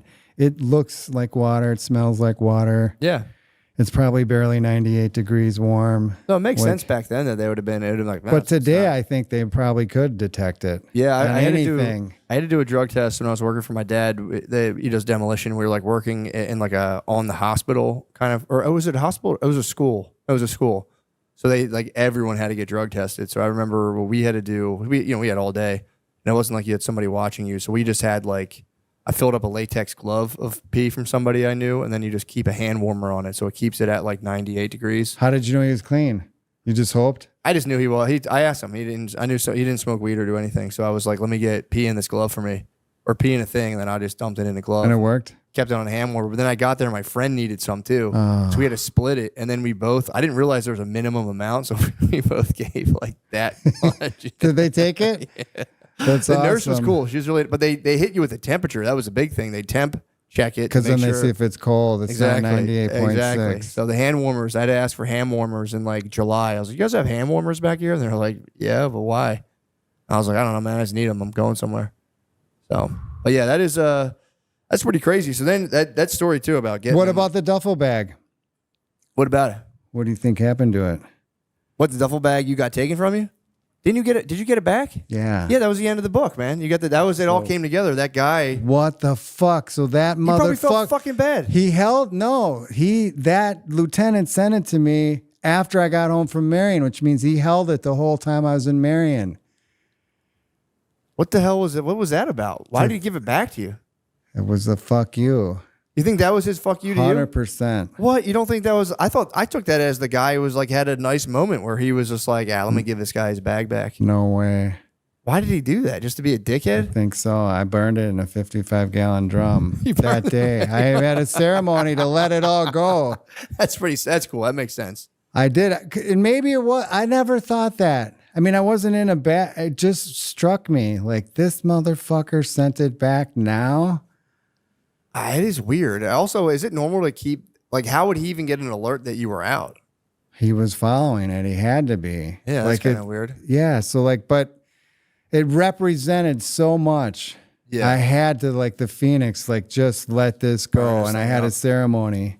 That's pretty cool. Yeah. No one was there. And I just like, this is going. This thing's out of here. That makes sense. Just I don't regret it, but it would have been kind of cool to say, hey, here's the green duffel bag. But no, man. I had to let it go. I had to just get rid of it. It symbolized so much. Yeah, and just to move on. Was that bad psychologically? What do you think? No, I think that's, feel good doing that. Get rid of it. Just to, that way you're out. That's like a chapter that's totally done with. Yeah. And there's something kind of cool and ceremonial about being like, all right, I'm done with this part I of my can life. let go. Especially if you think the guy was fucking with you. I'd be like, fuck you, dude. Well, I don't know that. It shocked me, though. Yeah, I'd be that freaked this out, came. dude. It was shocking. Yeah, that would have freaked me out. Like, first of all, I was like, dude, you're keeping tabs on me. Staying with my brother, which the probation officer would have known, but like all my other stuff I had. Yeah. Like, because when I left Marion, there's that stuff that got sent. Like, this is maybe weeks or months later. It just was weird. It is weird. And then the one thing I did want to ask you about, because this is in the book as well, you got out and you started a pretty successful real estate. Dude, I venture. was so Killing it. focused. I got to come back. No, I was like by accident. The house, Yeah. there was a bust. They showed coke. I was going to my job. There's an arcane law that was like you can make an unsolicited bid with the Marshal Service if they seize assets. And I knew all this from jail. Yeah, And so then I actually dated the Marshal. It helps. A little. She probably would deny it. But so I bought that house. Yeah. I bought that house probably 18 months later for like $25,000. And then I just like felt like changing the design. My mom would always take me to these Frank Lloyd Wright homes. Mm-hmm. And so I just started doing it. And then some people helped me in the neighborhood. They saw sympathetic to the architecture, but I needed help like with the design and just people and contractors. And then that just started the evolution. And I was hyper-focused, monster, just like going after it, like not worried about a Rolex, but just loving what I do. And I was good at it. The best that I've ever been at anything probably in the world of commerce and making money that's legit, paying taxes. I mean, 2005, I paid $175,000 in federal tax. I mean, where the fuck did that money go, man? A fucking tank tread? Like, goddamn. But yeah, so that just focused me, and I just would buy buildings, restore them, or buy apartment buildings, restore them, rent them, and sell them. That's cool. Yeah, and you got into like just kind of. I remember the book I did was saying- addresses and everything. And then my lake house, this massive lake estate, S109W35190 Jacks Bay Road, Eagle, Wisconsin 53149. Dude, Nice. fucking unbelievable. Yeah, you had that spot was unbelievable. And you got hit with a subprime mortgage crisis. Yeah, man. I was told. That's wild, dude. I was told not to. Yeah. That, yeah. I mean, I don't blame them. I wanted to get to 3 million and then get 3 million in T-bills and then still do what I do. But that was my goal. And I had 9 years at $1,010,000. I bought that lake estate and 2 other houses, 6429 North Santa Monica and 1525 North Marshall. And then just, it went, man. And I paid all the mortgages till I had like 11,000 left. And then a bankruptcy lawyer came to me and said, if you file bankruptcy, you could stay in that lake house for another 18 months. And I said, dude, I'm giving the keys back. Like, it's done. I'm not just going to stay here. And I flew to Hawaii and I started to caretake a farm. But that took me 10 years mentally. Like now, like you being on here, like that focus and drive, like it's there. I have it. But I still do it today. And I have a little, not where I was, but I'm not driven like I was and I want to be. Right. I want to be. But you're still doing the properties. Yes. That's cool. Rehabbing and fixing up. Yep. Yeah, that was. I guess I'm an artist and buildings are my medium. I'm not cool. a contractor because I can't do it for someone else because then it's their vision and I can't just do what I do with the people, you know? That's true. So that's what I know. Like I can't, like I'm not a painter. For sure. That's kind of like what the hand I was dealt. Yeah. No, that's pretty And cool. I love working out. I like working out. It's a nice physical job. Yeah. Yeah. So what's the plan now? What are you up to now? And what's your plan to do? Well, you've what are you you've gonna do? inspired me. I'm going to do an Audible on the book. I'm going to do a second edition. I'm pretty sure I'm going to keep the name. And then the whole social media thing is like all new to me, but like you can get paid for views. Yeah. Like you can go on a show and drink liquid death and show it and like you're going to get 10 fucking grand. Like I see it. I understand marketing. Like holy fuck, man. You want that liquid death money? Fuck yeah, man. Why not? Like it's cool. The fame part is weird to me, but I guess like that's part of it, Like So what, are you going to start a podcast or something? I don't think I could compete. Right. But you just want to do the real estate. I'd love to sell the book, the movie rights. I had started a cream yeah. play. That would be really cool. Yeah, and with the book, it was funny because you did what, 5,000 copies? Yes, Sold them, and now the only books are on Amazon. And I was like, people. I'm not like selling them for $200. Dude, Those are other people. we looked up his book. Me and Nate were there. Nate Marshall were looking You up his thought book. it was me. And I was like, damn, this guy's selling his books for fucking $200. No. And it's all, they're secondhand sellers that because you they sold see all your ones. Yeah. from the soft white underbelly. It's Yeah. like within a couple months, I'm like, Mark, what the fuck? People are selling my book for $250. He's like, yeah, that's part of the deal. You got to print more, dude. I could print more or do a second edition because what I want to do is a chapter every other a letter every other chapter and then add Marion. I took a bunch of stuff out about Marion. Yeah, the book was. I'm telling you, the book was great. I couldn't stop reading it. So. But they do a feature film on a guy who invented the delay on a windshield wiper, $80 million. Like they'll do it on anything. But the story, that's not my story. I mean, my story is there, but just the story of the history of Marion. Yeah. And the drug laws and like the riots. Yeah. Like, what the fuck, That was man? cool. And it was fascinating. It's crazy after this many years. Like you have me on this podcast, it makes it relevant again. Like unfucking believable. Like how the fuck, like you saw that show and you're like, I gotta get this guy. Like, Yeah. what? And then I took 21 days to respond. I'm like, oh my God, this motherfucker's gonna think. Not a big deal. I'm dude. like, what the fuck? Well, I did think You it was know. crazy how you were in there and you were describing like the people, especially in Marion, like these guys would kill you, like without hesitating. And you'd have to form friendships with these guys and hang Bruce with them. Pierce, Yeah, and you knew. Doc Holliday. And the fact that you did tell Big Mike the guards, McElhenney. we didn't get. I'll leave that in the book, but yeah, that is funny that you just completely beefed with the guards on that level and threatened them that you're going to kill them. Well, I thought about it on the plane coming here. There was a leader of the Aryan Brotherhood who's now in the ADX, Mike McElhenney. He never overtly I thought danger of him, but I knew he was a wicked dude. Like you have like the big wolf, but like he gave me a respect. And it had to be, because who the fuck would, he also probably thought I was fucking idiot because the guards could have killed me. But like, who would have ever said that? Yeah. I'm going to do you like Tommy Silverstein. Like, what the fuck, dude, man? that's pretty rough, That's insane. I mean, I'm not bragging. I'm like at all. Like, how could that have even come out of my mouth? It shows you the, I don't know, the naivety I still have probably this day in some form. You But know? no, that was pretty sick.